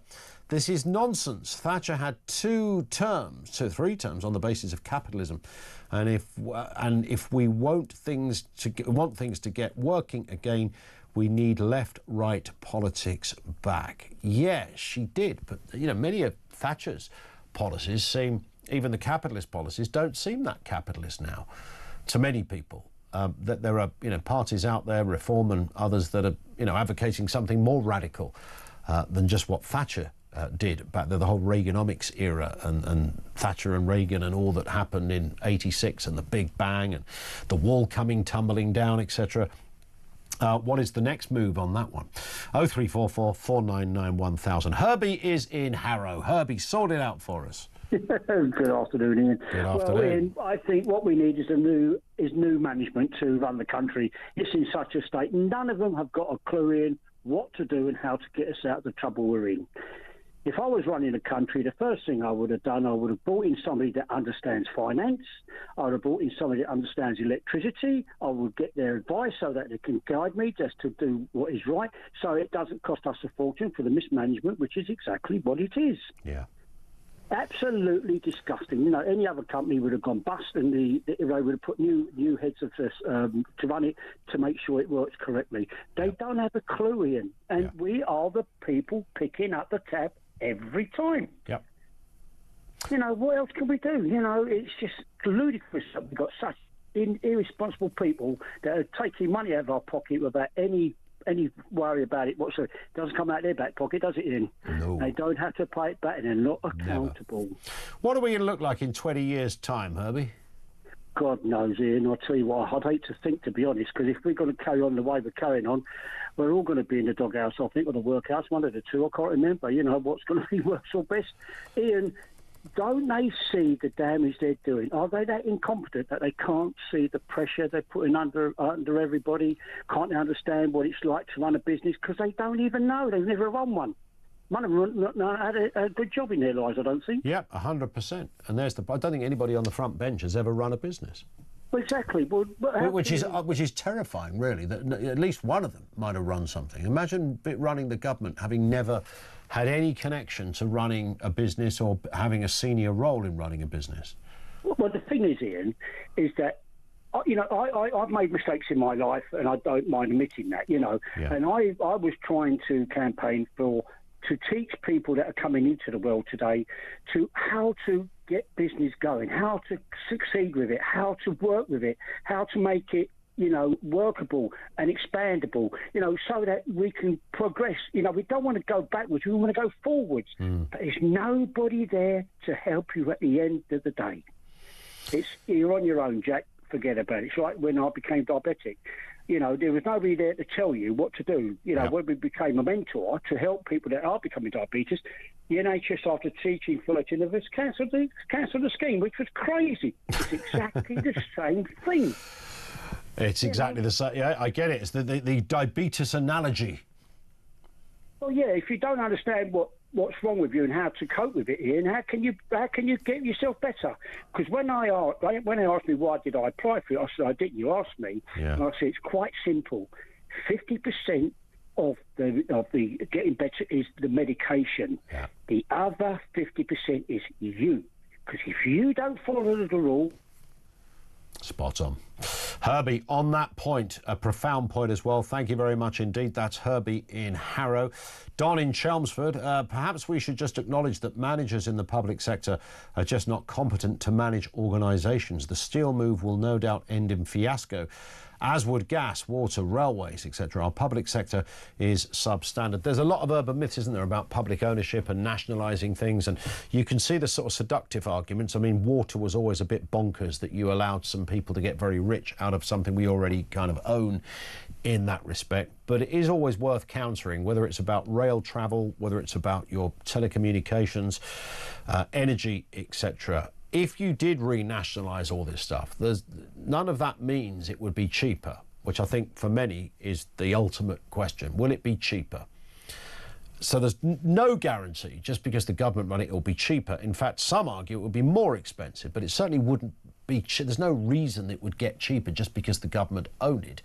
And in fact, money that's taken out for shareholders isn't always, I mean, it's a lot of money for individuals, but it's not the bulk of the biggest slice of the cake in terms of outgoings. So there's that. Would it be more efficient? Well, it might be, but it might not be. That nationalisation in of itself is not an answer to cheaper, more efficient services. You could do it correctly, and maybe it will shine a light on the success of nationalisation.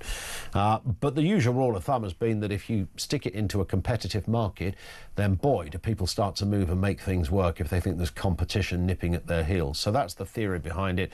Again, get a great economist to be able to shine the light on each one of those scenarios to tell us which one is best. But I can absolutely see that the problem with steel is that you could end up with such a bill for bringing it into public ownership that the maths just don't work out. Chris in Ottershaw says, you say the government is considering another Chinese owner for the Scunthorpe Steelworks. Have they not learned anything? Are they out of their tiny minds? Give me strength and a reform government, says Chris. 0344 499 1000. We've got the voice of doom, by the way. Day 12? Day 12. The mystery voice that everyone is talking about. No one has got this voice for 12 days. Well, they might get it today. So 11 days and counting. We'll find out more in a few moments' time. Voice of doom back, and it's coming next.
The alternative is that we hadn't come in on Saturday to change legislation in Parliament, and the blast furnaces would therefore be closing. And if they had closed, then we would be on the hook for north of £1 billion worth of costs as a result of land remediation and dealing with workforce issues and so on. The best way of us intervening is to make sure that we keep the blast furnaces going, because Jingye had been behaving irresponsibly in the last few days, saying they were going to accelerate the closure of the blast furnaces. We need to keep them going to help secure the future of steelmaking in the UK.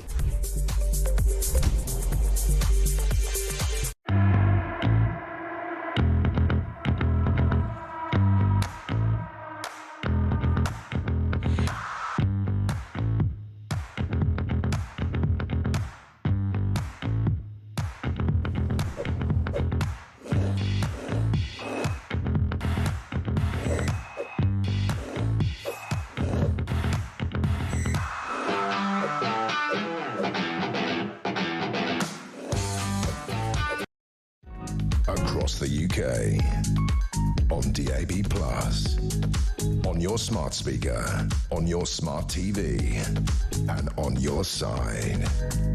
This is Talk. It is Talk, 0344 499 1000. So, Voice of Doom, Day 12. This is the mystery voice with a political edge to it.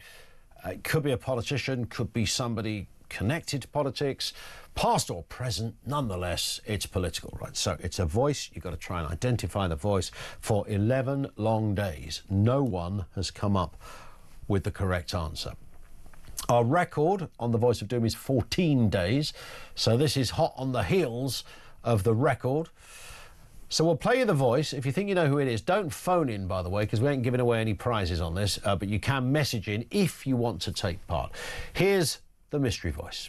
Political decisions were taken. Who is that? Have another listen. Political decisions were taken. If you think you know, 87222. That's 87222.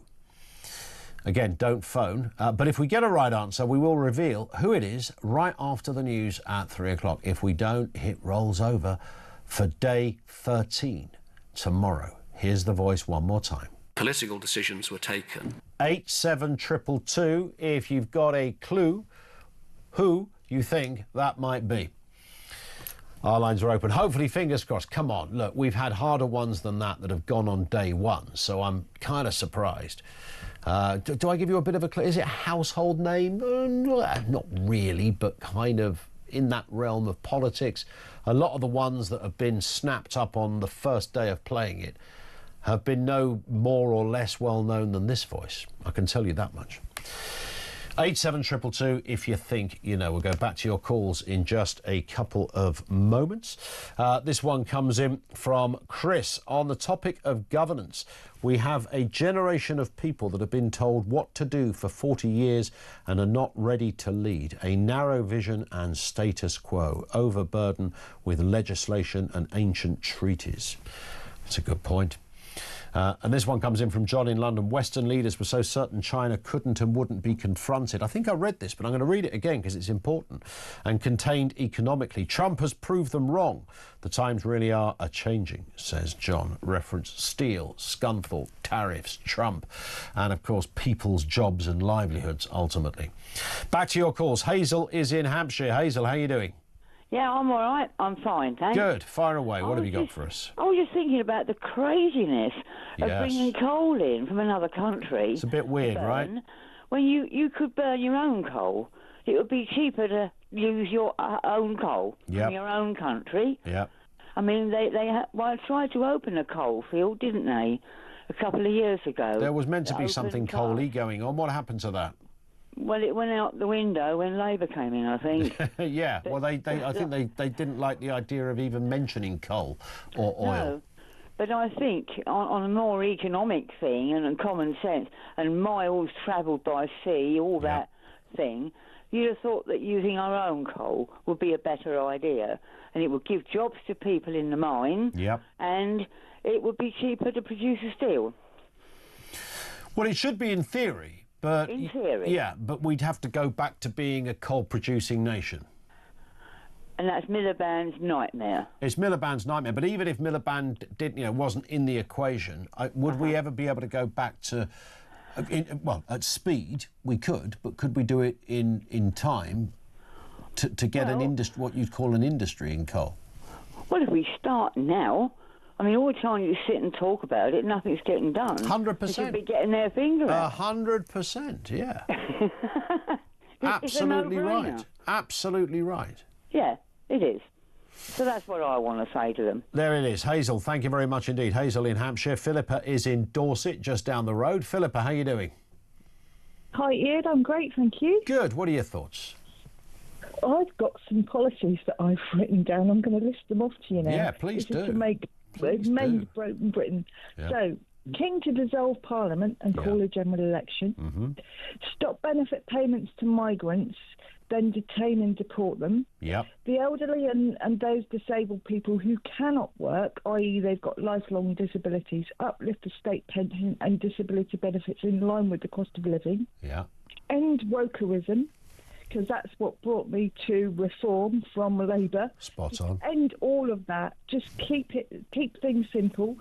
Stop paying foreign aid. Raise a special tax just to support the NHS. Scrap the management and bring back matron. Scrap ECHR. Scrap net zero. Apprenticeships or national service for 16 to 21-year-olds. Yep. Scrap Ofsted and allow headmasters to decide how and what they teach in line with our national identity. Mm-hmm. Doge our political system. Make it mandatory that every subject votes. Sunday shop closing, so stop the shops from opening on a Sunday.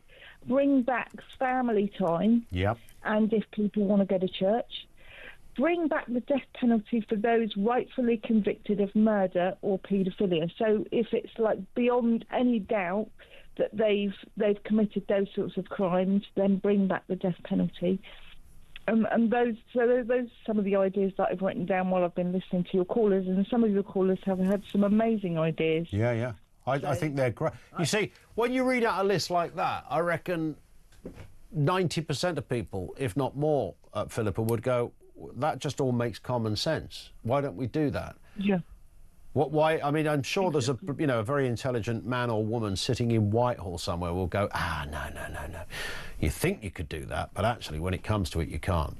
But I wonder that's because the groupthink answer they've always had is you can't do it. Well, do you know what I saw the other day on an Instagram reel is Dominic Cummings being interviewed, and he said that all the cabinet meetings in Number 10 when he was there, they used to actually be transcribed before the meeting actually took place.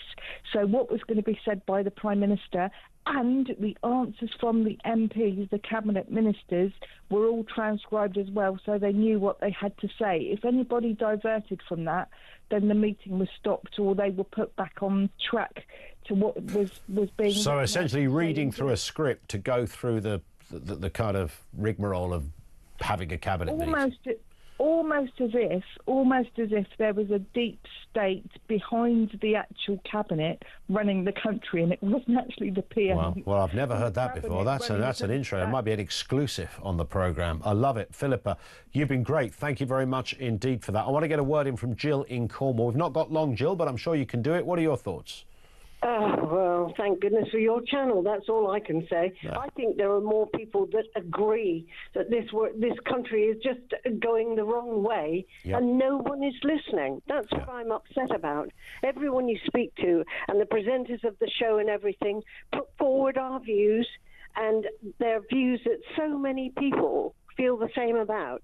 And this is the only way that we can have a voice, because we've now got a government that couldn't give a stuff what we think. Yeah. You know, they're just taking us down a road that they want to go to, and regardless of how many people are happy with that, and we're not unhappy with it because we want to be unhappy with it. It is awful what is happening to this country.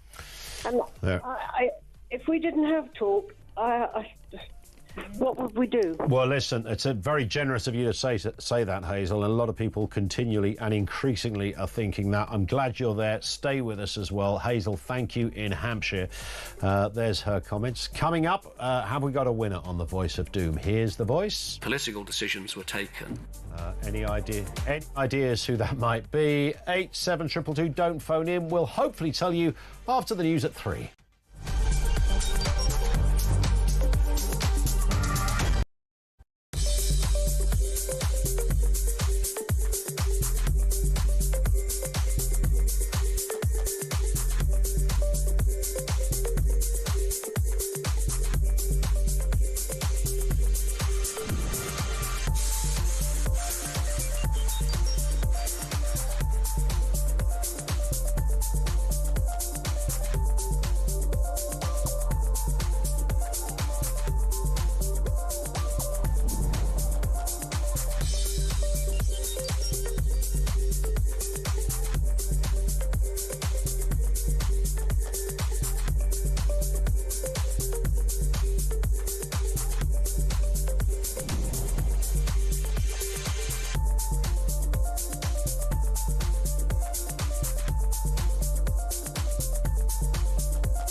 Across the UK, on DAB+, on your smart speaker, on your smart TV, and on your side. This is Talk.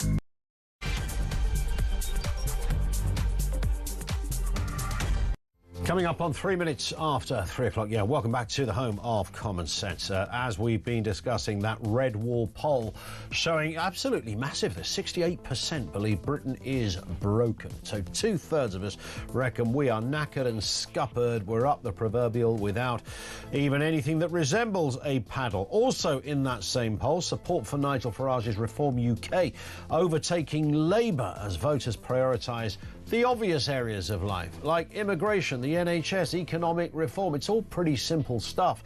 Can anybody solve the problem? And how do we repair broken Britain?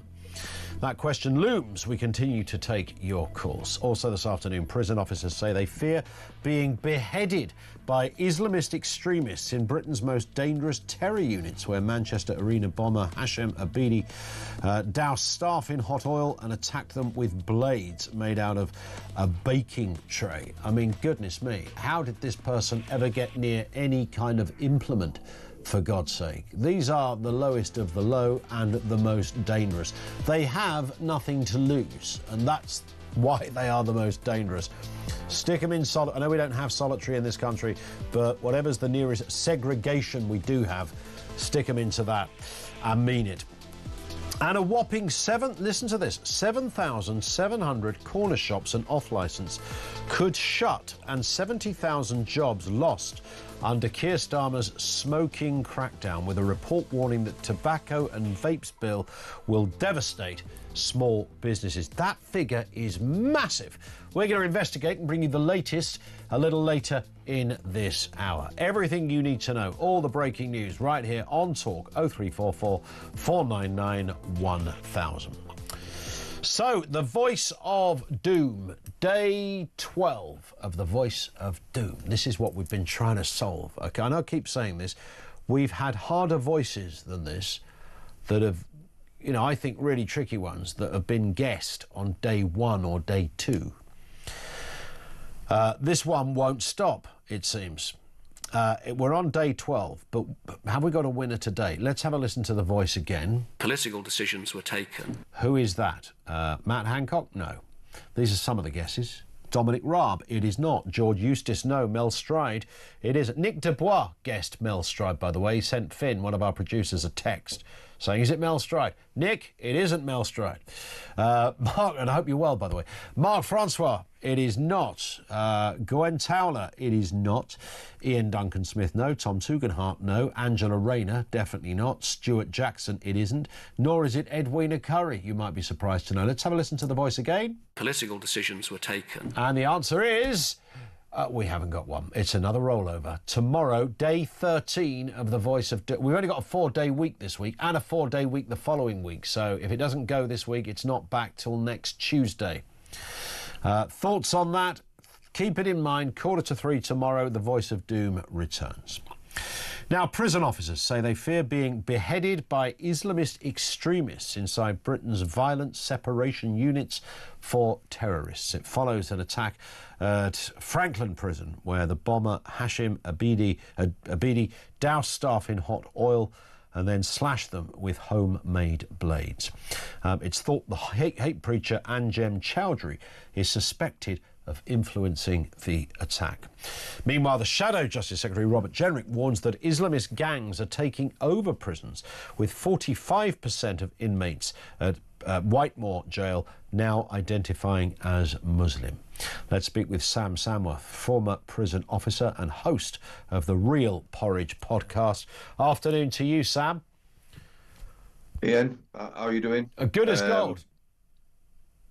Sad state of affairs, mate. You absolutely got a feel for prison officers everywhere, really, not just at Franklin.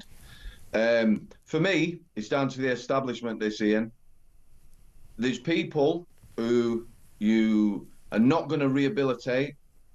I could probably pick 1,500 people out of the prison system. Sure. And we need to warehouse them, mate. We do have solitary, as it were, probably not as strict as America. But you're right, these prisoners need segregating permanently. They're never going to change. They come out of the cell for a shower, maybe a phone call, an hour's exercise, and that's it, mate. Yeah. They have limited communication, TV, that sort of things. They're not going to change. They're extremely dangerous. And like I say, people must be living on edge working with these types of people. And they don't, you know, as I said a second ago, they don't have anything to lose, right? I mean, most of them are lifers, so they ain't coming out. It doesn't matter. They also have their own twisted version of a religion, which, you know, often in their world gives them the green light to do some of what they do. You know, it's all part of their journey. Yeah, of course, they're going to be forgiven whatever they do. Yeah. There's a lot of units in the prison system, small units and that, not necessarily containing terrorists or the like. Sure. They're all dangerous. I mean, the thing is right now, I keep going on about this, but nobody is addressing this problem, yeah? There's less prison officers than there's ever been. They're building more prisons, less experience, younger people, more lasses in the female prison estate, you know, inexperienced governors. A lot of governors, it's all about the prisoners, which, you know, depending on your population, is fine. If you've got a nice settled jail and everyone's got a PlayStation, they're all enhanced, all good. But people like this, you know, they're not getting no facilities. When this guy come out of his cell, for me, if you were managing him, he'd be searched as he came out of his cell, escorted wherever he was going. If he was going for a shower, he'd be locked in. His cell would then be searched, and that's how you would carry out procedures with people of this nature. Yeah. Now, what staff do in prison is they try and make things work, and that's not knocking staff. I used to do it. People do it all the time. You try and make it work. You try and run a regime, but it's dangerous. So let's build a real supermax.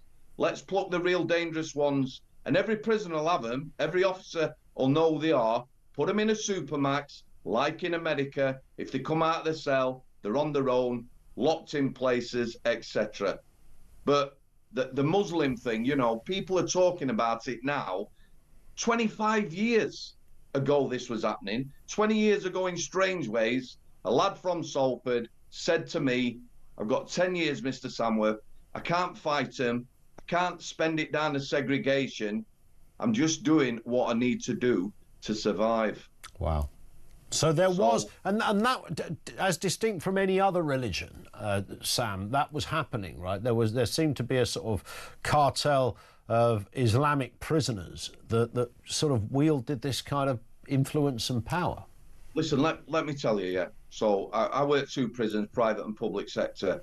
The imams, for me, were terrified, absolutely terrified. So when we used to do chapel, we'd have Sunday chapel, they'd have the Catholic service, etc.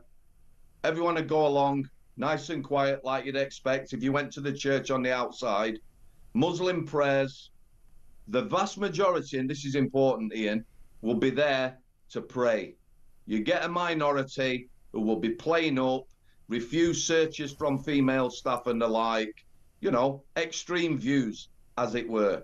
So that's important. Now, all these Muslims in prison are not extreme, they're not people of hate, and they don't want to be part of anything. However, there's a lot of peer pressure.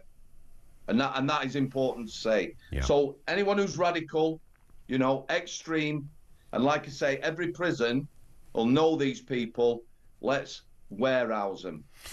Somebody like Anjem Chowdhury that we mentioned, I've interviewed this character before, a couple of times, actually. And he said some very sinister things to me about, you know, I was talking to him about the Taliban. It's relevant to what we're talking about here, Sam. And, you know, this business of some of the ways that the Taliban have decided to execute people, you know, not with a bullet, but, you know, setting them on fire, throwing them off a building, you know, the worst. Most. And he defended this. He defended this because sometimes you have to have a glorious sort of, you know, almost a dramatic kind of death. It's the right thing to do. You score greater house points with God, all this kind of nonsense he came out with. If somebody like that is in jail, they should be kept away from anybody, right? Correct. Correct. But again, you have to look to the establishment. I mean, what's coming from the establishment, whether that's the prison service or Parliament or whatever, is maybe providing stab vests. Yeah. What is that going to do? You know, if that's all you've got to come up with, then for me, if you want a solution, the first thing you do is you employ a lot more staff. But they're struggling to employ people and retain them now, so they need proper recruitment, and we need to get some decent numbers on landings. Not everywhere. Special units and the like, you need to be mob-handed. You know, if you've got this guy coming out, I want 6 staff there. He's on his own on a landing, going to the shower and that. And like I said, they're treated, for want of a better thing, like Hannibal Lecter. Yeah. Well, you're right, but there's probably no will, politically or otherwise. And as you say, there's some sort of slightly touchy-feely governors that wouldn't go near that, right?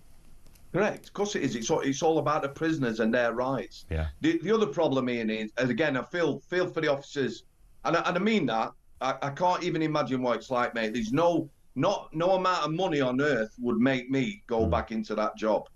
But imagine turning up at Franklin or any other dispersal prison knowing that's happened. Yeah. You've got young people. The families aren't going to want them in the job.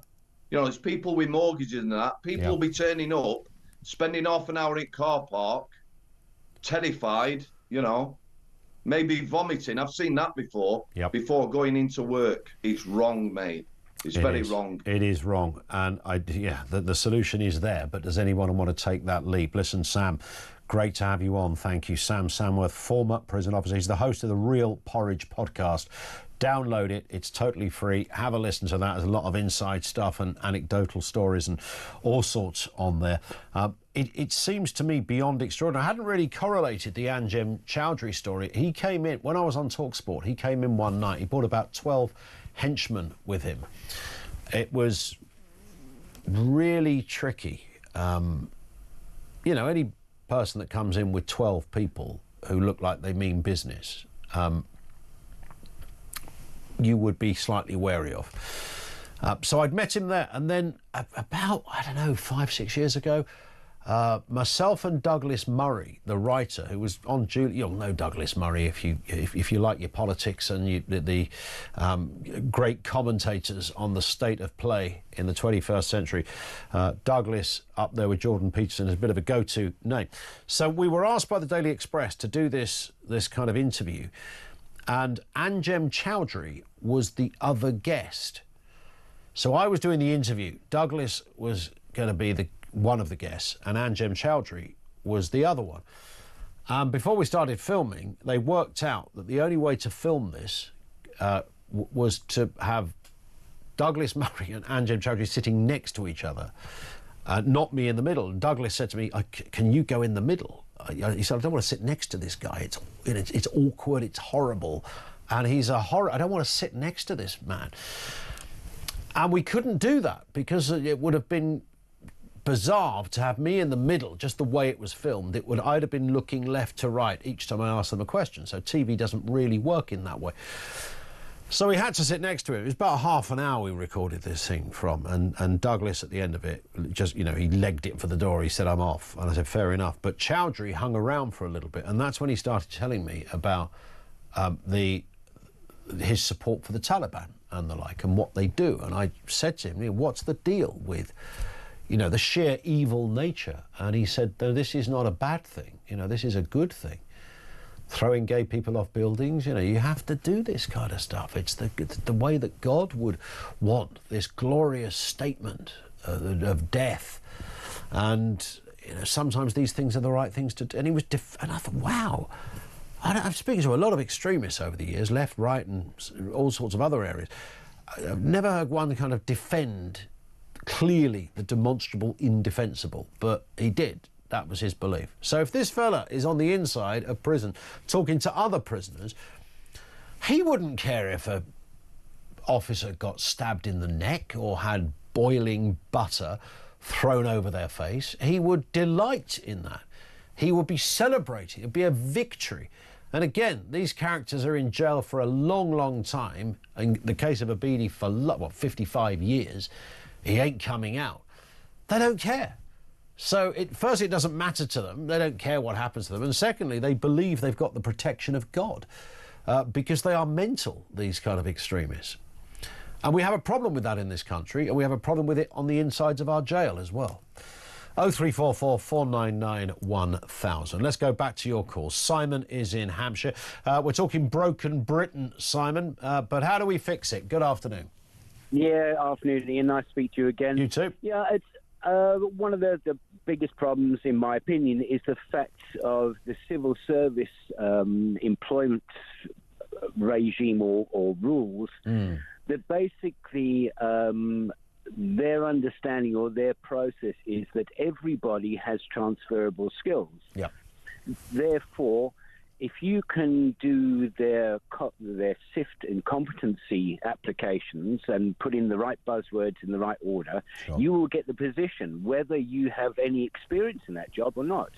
I've had personal experience of that with one government department, the Fisheries Department, employing the head of or ex-head of DWP. Sure. Because they fit the SIFT and competencies, but didn't know one end of a flatfish from a roundfish. Yeah, I'm sure. And yet they're running the departments.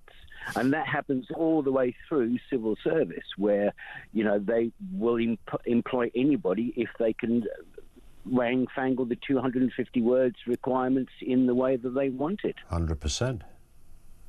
And that's one of the biggest problems is you're not putting people in positions who have any knowledge of the industry that they are. Why is that though? Because when we've had, I think there's been a couple of occasions, certainly been one where the government had a doctor, Liam Fox. Do you remember him? Yes, I do indeed. Yeah, he was a qualified doctor, but he never became the health secretary. I can't remember what he became to start with, but he was never the health secretary. You might think that would be the first job he'd be given. Absolutely.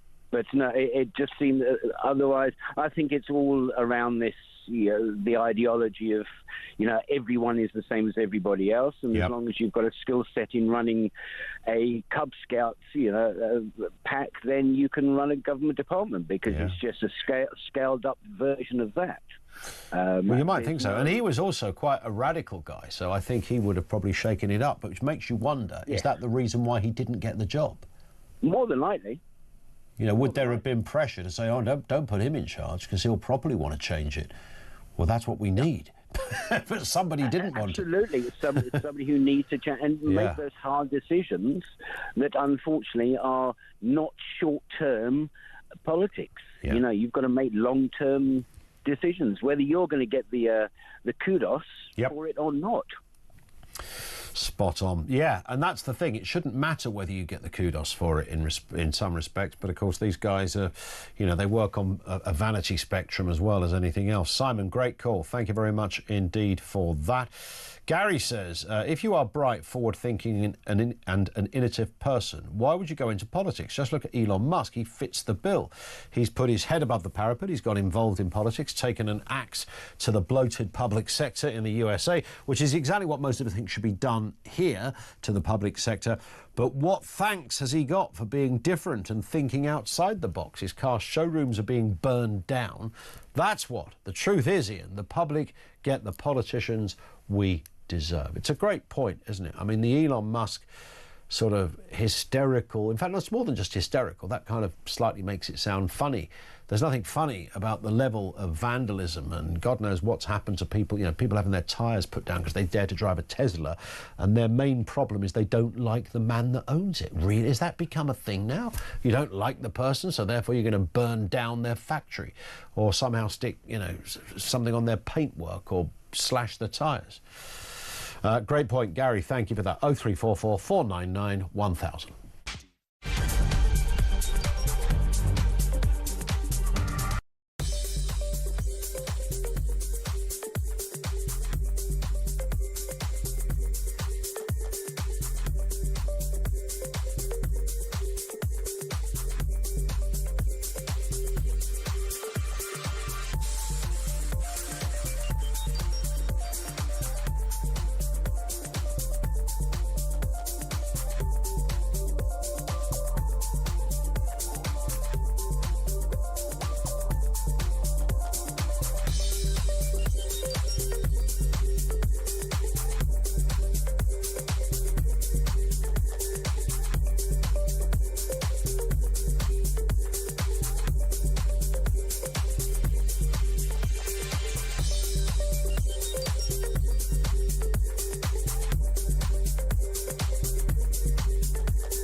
when atrocities of this scale, I mean, imagine like the appalling Manchester Arena attack times hundreds, that when that happens, so many people in our society are not on the side of the victims, but are on the side of the death cult, are chanting support for Hamas and Hezbollah on Britain's streets. Why within days were hundreds of thousands of our fellow Brits supporting the people who were the rapists, the jihadists, the beheaders?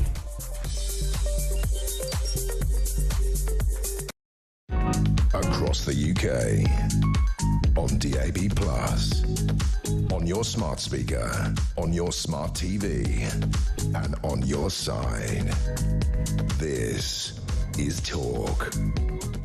One in from Richard here, who says, as I wrote on an earlier text today, we should be using coal, oil and gas resources that we have in plenitude. However, I have a friend who knows about these things, who tells me that the mines are all too dangerous to reopen now after so many years. Most of the miners are too old or have died, and none have the training to do the job. The machinery, lifts, rail infrastructure were all sold off as scrap indecently quickly to prevent reopening. So there we are. However, it is still there, and there are millions of tons of it, gas and oil too. Cheers, says Rich. It's a really good point, that you don't think it's all very well going, well, there's loads of it below us. Look, we're walking on top of it. We got coal for hundreds of years. Yeah, having it there and getting to it in itself would be an engineering project not dissimilar to building the Channel Tunnel, probably. You've got to do all of that again, and all the gear and the kit that goes with it. Who's going to pay for it? Is it going to be profitable? Would a private company right today invest in coal, knowing that it would take 40 years to turn a profit? And if you did turn a profit, nobody else on the planet would be using it. Blah, blah, blah. You get the picture. Yossi is in Salford. How are you doing, Yossi? Hello, yeah, I'm good, thanks. How are you? Yeah, very good, thank you. What are your thoughts? Well, I was thinking about the Broken Britain question that we were talking about. And I was thinking, well, a lot of the politicians have very bright ideas to change things and make a difference, but they're being stopped by the civil service all the way. If you look on, there was a really good interview with Liz Truss where she explained that she had all these good ideas to help her, to help the country, and the civil service were blocking her. And I think something that people are not really understanding is actually, if you look at the old TV series, Yes Minister and Yes Prime Minister, it's absolutely like what she describes in that interview is exactly that. Yes, yeah. Spot on. So I was thinking that the Broken Britain situation is very tough, but it's quite hard to get the politicians to do anything when they're being blocked by a huge, unaccountable civil service. Is it? Do you think it's as simple as that the civil service block? Because we keep hearing this and we all keep saying it and repeating it. Do you think that's what happens? That they literally just make it impossible for a minister? I think that it does happen. I also think the ministers don't have enough courage to really try and push for that. And because of our representation system, if they push something through that's really unpopular, then they'll lose the vote the next time. So they're not incentivized to do well anyway. This is very true. And I think I'm right in saying that back in the day, the civil servants used to work for the ministers. And of course they do to a degree now, but I think that, I don't know the details of this, Yossi, but I think that the relationship which allowed politicians to instruct civil servants in a more convincing and authoritative way has kind of changed. So they don't quite have the same working dynamic as they once did. Yes, I agree with you there. They've become the bosses of the people they're supposed to be working for. 100%, yeah. And they're very how many people today know who the cabinet secretary is? Yeah, good point. And he actually, in effect, runs the country. Yep. But I also think that as a result, we have to try and work to fix Britain socially rather than just relying on the government. Yeah. Because that's not going to change. It hasn't changed in 15 years or whatever, more. No. Is it likely to? I mean, is it going to require what for this to, we're talking about how do we repair broken Britain. What you've probably listed there is doubtless, and I think in most people's books, based on what we're saying, that would be the starting point, wouldn't it? What would be the starting point? To start with the civil service and the relationship, or certainly, if it's not specifically the civil service, the system that allows things to get done, let's call it that. Well, that would be lovely, but it's not going to happen. It hasn't happened for years. David Cameron wrote in his book that he managed to get a lot of reform done because the civil service were on board with it. And whatever people think about him today, he did manage to get some quite good stuff done. But no one's done anything since. Is that the general consensus? Yeah, that's the problem. Yeah. But I really think that people have to try and change things on a community level. Yeah. And that would mean what, local, as in local government? No, local government is massively inefficient. I mean, I know, for example, people who have had to sue the local government because they're not providing the right care for children with special needs, for example. And they're so incompetent. The lawyers just say it's a complete pushover because they're so incompetent. It's more about individual people, families, communities, churches, community centres, these sorts of things. Fair point. Yossi, great call. Thank you very much indeed for that. Yossi in Salford. It's interesting, when we started this conversation just with a really simple question about how do we repair broken Britain, we've gone into all sorts of kind of really interesting nooks and crannies on this one. And maybe that is, certainly a starting point.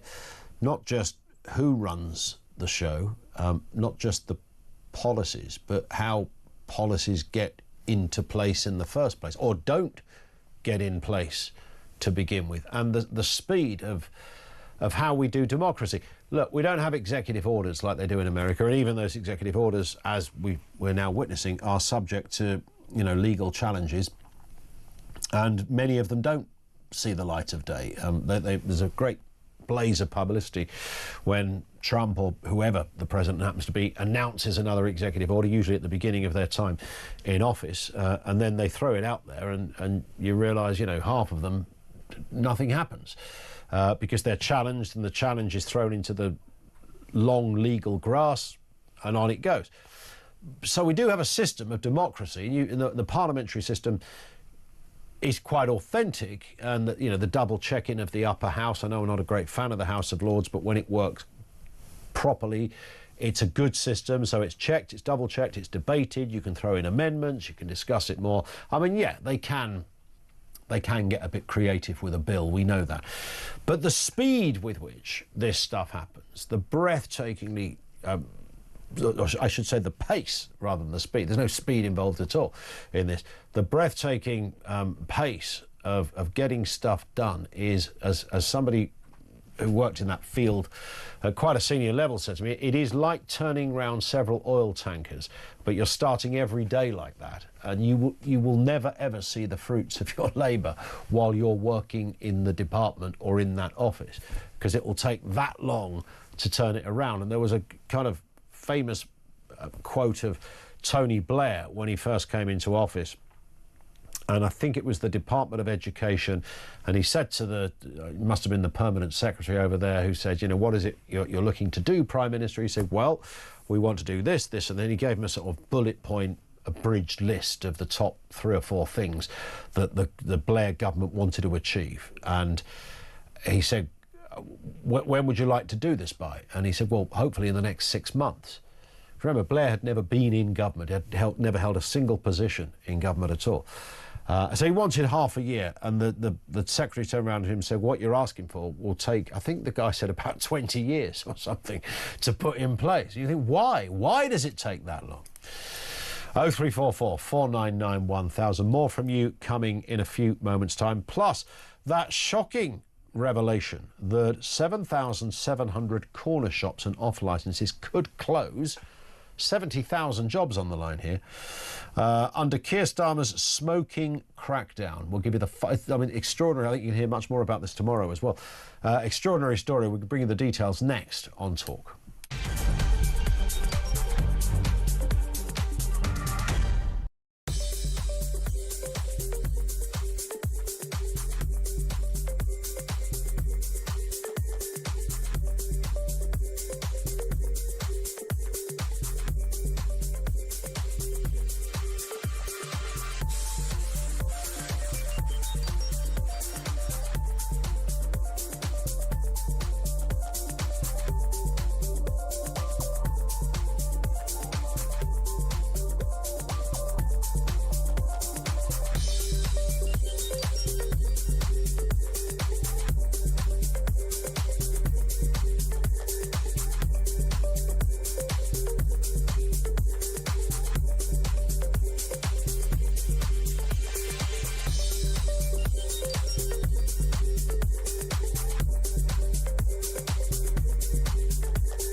across the UK. On DAB+, on your smart speaker, on your smart TV, and on your side. This is Talk. It is indeed Talk. Back with you shortly, 25 to 4 now. Now, Keir Starmer's smoking crackdown could lead to 7,700 corner shops disappearing, closing, with a loss of 70,000 jobs. This is according to new research. The Tobacco and Vapes Bill would gradually raise the smoking age, eventually banning cigarette sales entirely. Critics warn the plan would harm small retailers, damage the economy and cost the government £23.8 billion in lost revenue. Let's speak with Paul Cheema, Director of Malcolm's Stores Limited and founder of C-Talk, a site created by retailers for retailers. Paul, good afternoon.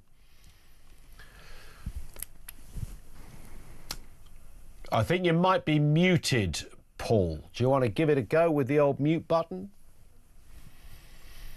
Have we got you back, Paul? Yeah, I'm not on mute. I'm on. You're on now. Fantastic. Nice to have you with us. Just reading out the details, or certainly the headline details of this story. I mean, these are extraordinary and disturbing numbers. Your thoughts?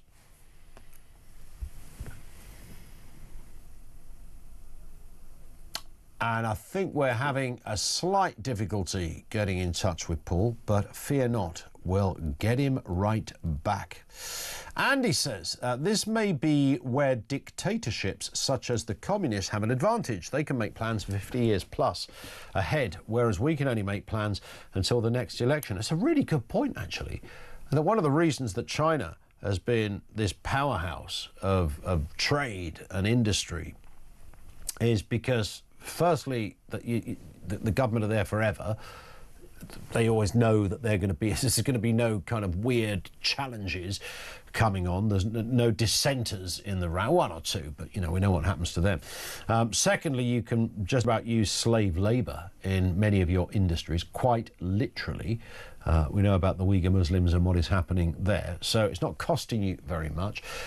Thirdly, as a dictatorship, if a private company gets too big for its boots, you just go in there, send the boys in, kick the living daylights out the owner and take over the company. So, yes, there is a curious attraction to being a daft communist. Andy, thank you very much indeed for that. This one from Anna. Reference prisons. Prison guards should be in masks at work. Try and keep their identity hidden. You could also have floating staff that work up and down the country in different prisons as well. Jason says, surely the mystery voice is Chris Huhne. We don't normally reply outside the parameters of the voice. It's not Chris Huhne. And thank you to Gary as well. Neither is it Peter Hain. One here from Philip who says, I often wonder if leftists have kids in as future generations are really going to suffer in this country the way it is all going, which is a really good point as well. And Tony says, reference broken Britain, how to mend it, maximise benefit 10% less and working 38 hours at minimum wage, NHS treatment only eligible to UK citizens and everyone else must show insurance or the ability to pay. MP salary is 150,000 quid, but no expenses or any other income allowed. Could be a start, and fewer of them, I would add to that as well, Tony. Paul Cheema, we've got you back. How are you doing, Paul? Good. How are you? Good. You're sounding crystal clear and wonderful, and looking great, I should say. So listen, this story, the crackdown on smoking, this is the smoking bill, the tobacco and vapes bill, could lead to 7,700 corner shops closing, which could see a loss of 70,000 jobs. I mean, this is a massive headline, Paul. Yeah, it is. Look, we've got the biggest issue happening in our industry, going now. Look, I think to the bill, if we talk about it, it's nonsense in my view. Are we doing enough to protect, the age limit? We could have changed the age limit from where it is today to age 21. But the way they've come at it and they've said, this is what we're going to do, they've had no engagement with convenience stores up and down the country of what's going on. They could have really done this the right way. Now, if you put the generation ban in and you say you're of an age and you can never buy tobacco purchases from that store, in your entirety, how much abuse is that checkout assistant going to get behind the counter? Yeah. It's going to be massive. You know, I'm 18, I can buy. My friend's 18, he or she can buy. So they haven't took into the aspect of the abuse that we're going to get. Now, we have many abusive days in our stores, crimes ever increasing in our stores, but nothing's getting done to that. If this bill goes through, it's only going to drive it one way. It's going to drive it into the black market.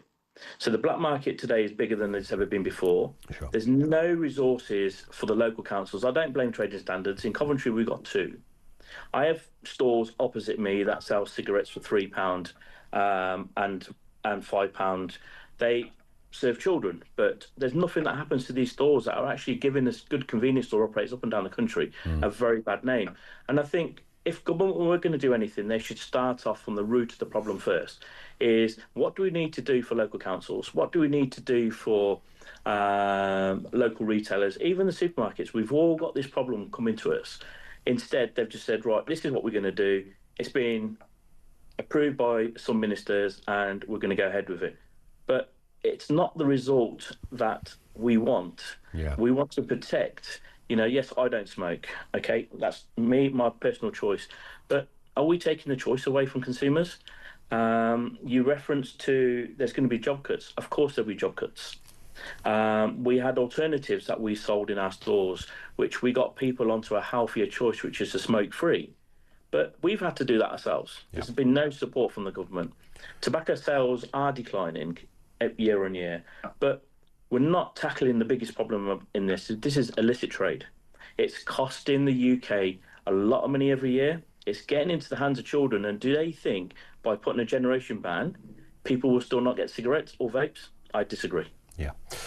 What do you say to, and you'll expect this question, I would imagine, Paul, what do you say to people who say, look, yes, we have a sympathy for any business that's going to go through a difficult time, but we are talking about smoking here, which tends to kill people. So surely, on balance, it might be tricky and it might result in some people, not having the business they once had, but, we can't defend smoking.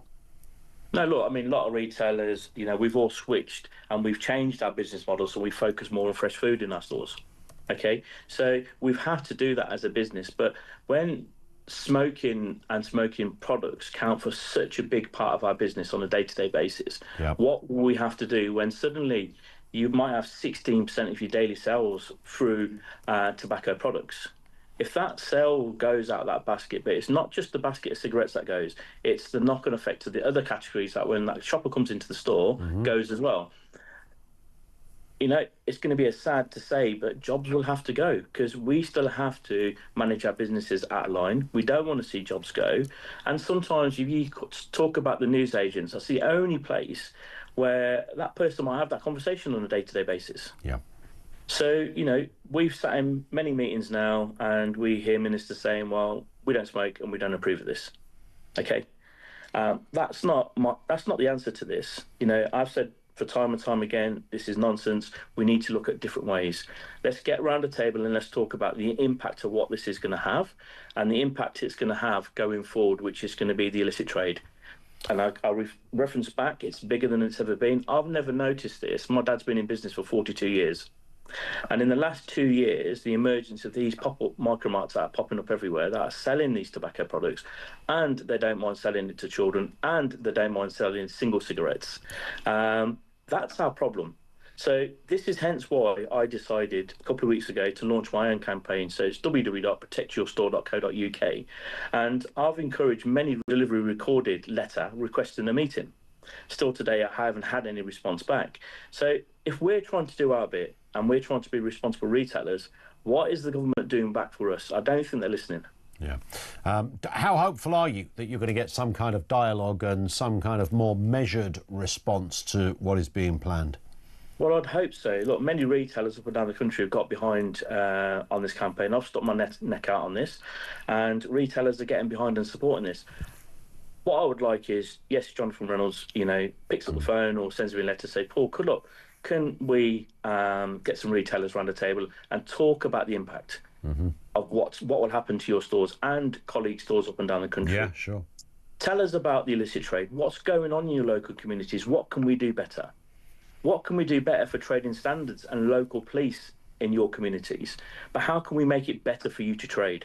That's what we want from the government. And today, we're not getting that, but I'd love if, someone from the government is listening to this, especially Keir Starmer, is, come on, give us some support. We are the cornerstone to most communities where we are. Sure. And I think that will go. Well, let's hope it doesn't go, and I certainly wish you loads of success on this, Paul. Thank you for speaking with us. Paul Chima is the director of Malcolm Stores Limited and founder of Sea Talk, which is a site created for retailers, by retailers, for retailers. And this is reference to the smoking crackdown could lead to 7,700 corner shops close. I mean, this is a massive, massive story if it came to that. The difficulty you've got in that world is the PR game, isn't it? Someone going, well, you're not going to sell cigarettes. Happy days. To many people, that would be a good thing, right? But you do surely have to balance that this is also an industry that is perfectly legal right now, and it is part and parcel of corner shop life. Thoughts on that? Our lines are open. Back with more from you in a couple of moments. 0344 499 1000. You can message 87222. This is Talk.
Instead of being upfront with the British people about the identity of the individual that killed those children, and we now discover that they were killed in the most brutal of circumstances. I think one of the girls was stabbed 125 times. 125 times. Just consider the violent nature of the individual required, obviously, to kill a child, but to stab 125 times and then attempt to take her head off.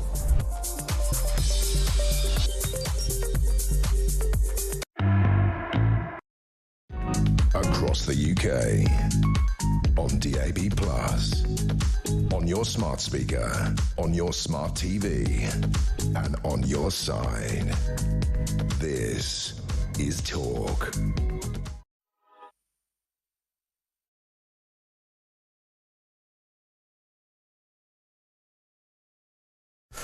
We had a microphone issue there. I wasn't plugged in. You see, what's meant to happen is Amy's meant to come and plug in the microphone, and she failed to do it. So there you go. It's all Amy's fault. Oh, no, sorry, it's my fault. That's right. Welcome back. It is 10 to 4, the home of common sense. Jeremy Carl's here. He's going to nip in before then to tell us what is going on. Let's talk to Phil in Exeter on Broken Britain. Phil, what have you got for us? Good afternoon. Yeah, hi, mate. How are you doing? Good as gold at this end. What's happening? Yeah, very quickly. I'll give you the positive ones rather than the negative ones. But yeah. I think we should repurpose as many mines as we possibly can. Okay. Reopen oil exploration, fracking, the net zero. The debate in Parliament was only 65 minutes. They had 800 hours talking about the ban on fox hunting, would you believe? Yeah, you're going to literally change the face of the way we do business, often at huge expense to us taxpayers. Yeah. And it took, how many hours did you say? 65 minutes was all that they discussed. 65 minutes to discuss something as not just game-changing, life-changing. That's not just parliamentarians there. Yeah. The civil service are at fault. The Lords are at fault. There should have been red flags raised, not all this, oh yes, we've got to do this. 100%. Because Greta told us to. Yeah. The other positive I would do is do the best I possibly can to get a trade deal with the US. Freeze all benefits for illegals and asylum seekers, which will hopefully slow down the flow. But a new idea, repurpose the MOD structures for camps to where they can be when they get their claims processed. Now, I'm not just talking about the UK. We have sovereign camps in Germany under the guise of NATO. Yeah. They're all run by the MOD. We can send them there. They're secure camps. So there is an answer staring us in the face, but no one's running with it at the moment. Of course not. So it's too easy, isn't it? It's too simple. Yeah. I don't think you're meant to find simple solutions, to be honest, Phil. There's plenty of MOD structures in this country alone, which could be repurposed. They're all over the place. And MOD land as well. You must have noticed that, Phil. It's all over the place. Yeah.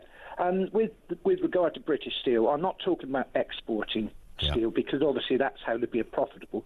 I think we should just really concentrate on the security of our own country, and let's do massive infrastructure using British steel only. Any Chinese steel comes in, I think the EU put massive subsidies, tariffs on the Chinese steel because it's so cheap. Yes, because that's what the Chinese are trying to do to the world market of steel. Yeah. So rather than be a company trying to export steel, let's use it for our own. There's plenty of projects we could all think up, I'm sure. Yeah, I mean, we could just be making everything out of steel, couldn't we, for the fun of it? Doesn't matter what it is. Everything's going to be made out of steel. Children, dogs, you name it. I love it. Phil, thank you very much indeed for that. Ian says, would the EU welcome back broken Britain other than to take the mick, as by doing so, they will possibly have to take on board the paying for Chagos Islands, I think I should say, plus the reparations of trillions that Lammy wants to give out. Very good point as well. And this one in from Pooty, who says, probably like the British have always done, with a little bit of glue and a roll of duct tape. That's how you repair Britain. Yeah, in a more good old-fashioned way. Georgina, I think you've got a more creative thought on how we repair Britain. Good afternoon. Good afternoon. Yes, well, I got creative this weekend whilst my darling husband, Jez, was watching the Masters all the weekend. So I wrote a little poem about broken Britain. Nice. Right, here I go. Here we go. Britain is broken. We don't know what to do. We all say our prayers if we're allowed to. We can't afford groceries, our taxes are high, council tax is now soaring, and net zero pie in the sky. Starmer will give his speeches. God, he must think we're thick. If he thinks we believe him, gosh, that man makes me sick. Because he's frozen our pensioners and PIP benefits are taken. The very foundation of Britain are shaken. We have immigrants coming over the channel in boats, and Labour gives them iPhones, hotel rooms, money and coats. The people of Britain have now had enough, because no matter how hard you work, Ian, you have nothing. It's tough. We are proud to be British, and we will get that back, because we're sick of diversity being under attack. So let's stand strong together for this land that is green. We must celebrate our culture, stand up, be proud and be seen. Let us honour our veterans in the way that we should. Let us pray here in safety for the great and the good. Common sense is now needed. It's been an uncommon thing. We force-fed multiple genders, pronouns, ridiculous things. We must sort this out quickly, as our country is sick. Get your policies in order. Make your cabinet slick. We've put faith in you, Nigel, so please don't let us down. You're the last hope of Britain, every city and town. We'll do away with corruption. Off the bad guys will slope, because you are our last chance, dear Nigel. You're Britain's last hope. Wow. Where's me golden buzzer gone? Where is it? I was about to press it. Listen, I mean, that golf did go on a bit, so you had plenty of time, didn't you, to sit and get creative. That was very good, and I think there's going to be a lot of pundits out there that enjoyed every moment of it, Georgina. Thank you. That was Georgina. It was a very creative silence at the end there as well. That was Georgina down in London. I thought that was pretty darn good, that, because it's always a bit iffy when somebody says, I've got a poem. And you think, where does this go? You know, is this going to be There Was a Man from Nantucket? And we all know what happens next. But no, Georgina kept it, like, topical and completely on message. Loved it. And she wrote that before we even did the subject. So that's even more prophetic and admirable, frankly. We will fix Britain, of course. Eventually, Britain will be fixed. My problem with this, and if you've got young kids as well, you do kind of wonder about it. You think, what is the... I know it's a cliche, you know, what world will my children grow up in? What's it going to look like? You know, will we still have... I don't know, will Jeremy Kyle still be banging on at 4 o'clock? I'll be dead. When my children are ancient enough, I'll be dead. Well, you've got a spectrum of kids, haven't you? So all of them are on the spectrum. Yeah. But you've been through the question of, oh, what's it going to be like when my kids grow up? Because some of them have grown up. I'm a granddad. You're a granddad, so... But you've also got little ones as well. 35, 21, 19, 16, 5 and a year. Is that 5 or 6? That's... 6. The last one's yours, obviously, so that's you know... Is that 5? What's he's got his head in his hands? Is that 5 or 6? 35, 21, 19, 16, 5 and 1, yeah. You've got 6 kids? Yeah. That is amazing. Why is Finn... Did you not know that, Finn, until now? 6 kids. He's an only child, Finn, so... Not surprised. When your parents saw you, that would be it, wouldn't it? Yeah, we ain't 6 doing that kids, again. but no more. I am done. Are you sure? Sometimes I'm not sure. Sometimes I'm not sure. No, I can't do it again. But because you know the score, I'm up every day at 5 a.m. Me too. I was up this morning at 5. My other half says to me, she goes, what a waste getting up at 5. I said, I love getting up at 5. No, but that's because my kids are awake. It's because the baby's crying all night. Yeah, there is that. I don't sleep anyway. I haven't slept. I mean, for my ages. 6-year-old is up quite early anyway. Yeah. But I like being up. I know why you're up early. I know exactly what you're doing. You're FaceTiming, aren't you, other women? That's what's going on. Well, just one other woman. So what's the big story of the day? You're downstairs at the time. I am downstairs, yeah, attempting to bottle feed. So Britain is broken. How do we fix broken Britain? There was the question. Get tough, get strong, stop laying the red carpet out to people who don't deserve it. Treat our own well. The funny thing is, Jezza, with all of this, as you and I discover every day when we do our programmes, is that this isn't rocket science. It's really it's common sense. I don't understand why people do genuinely complicate it so much. For me, it's really simple. You know, we spent yesterday talking about how the police go on racist course and how the police are standing outside supermarkets in northern towns recruiting people who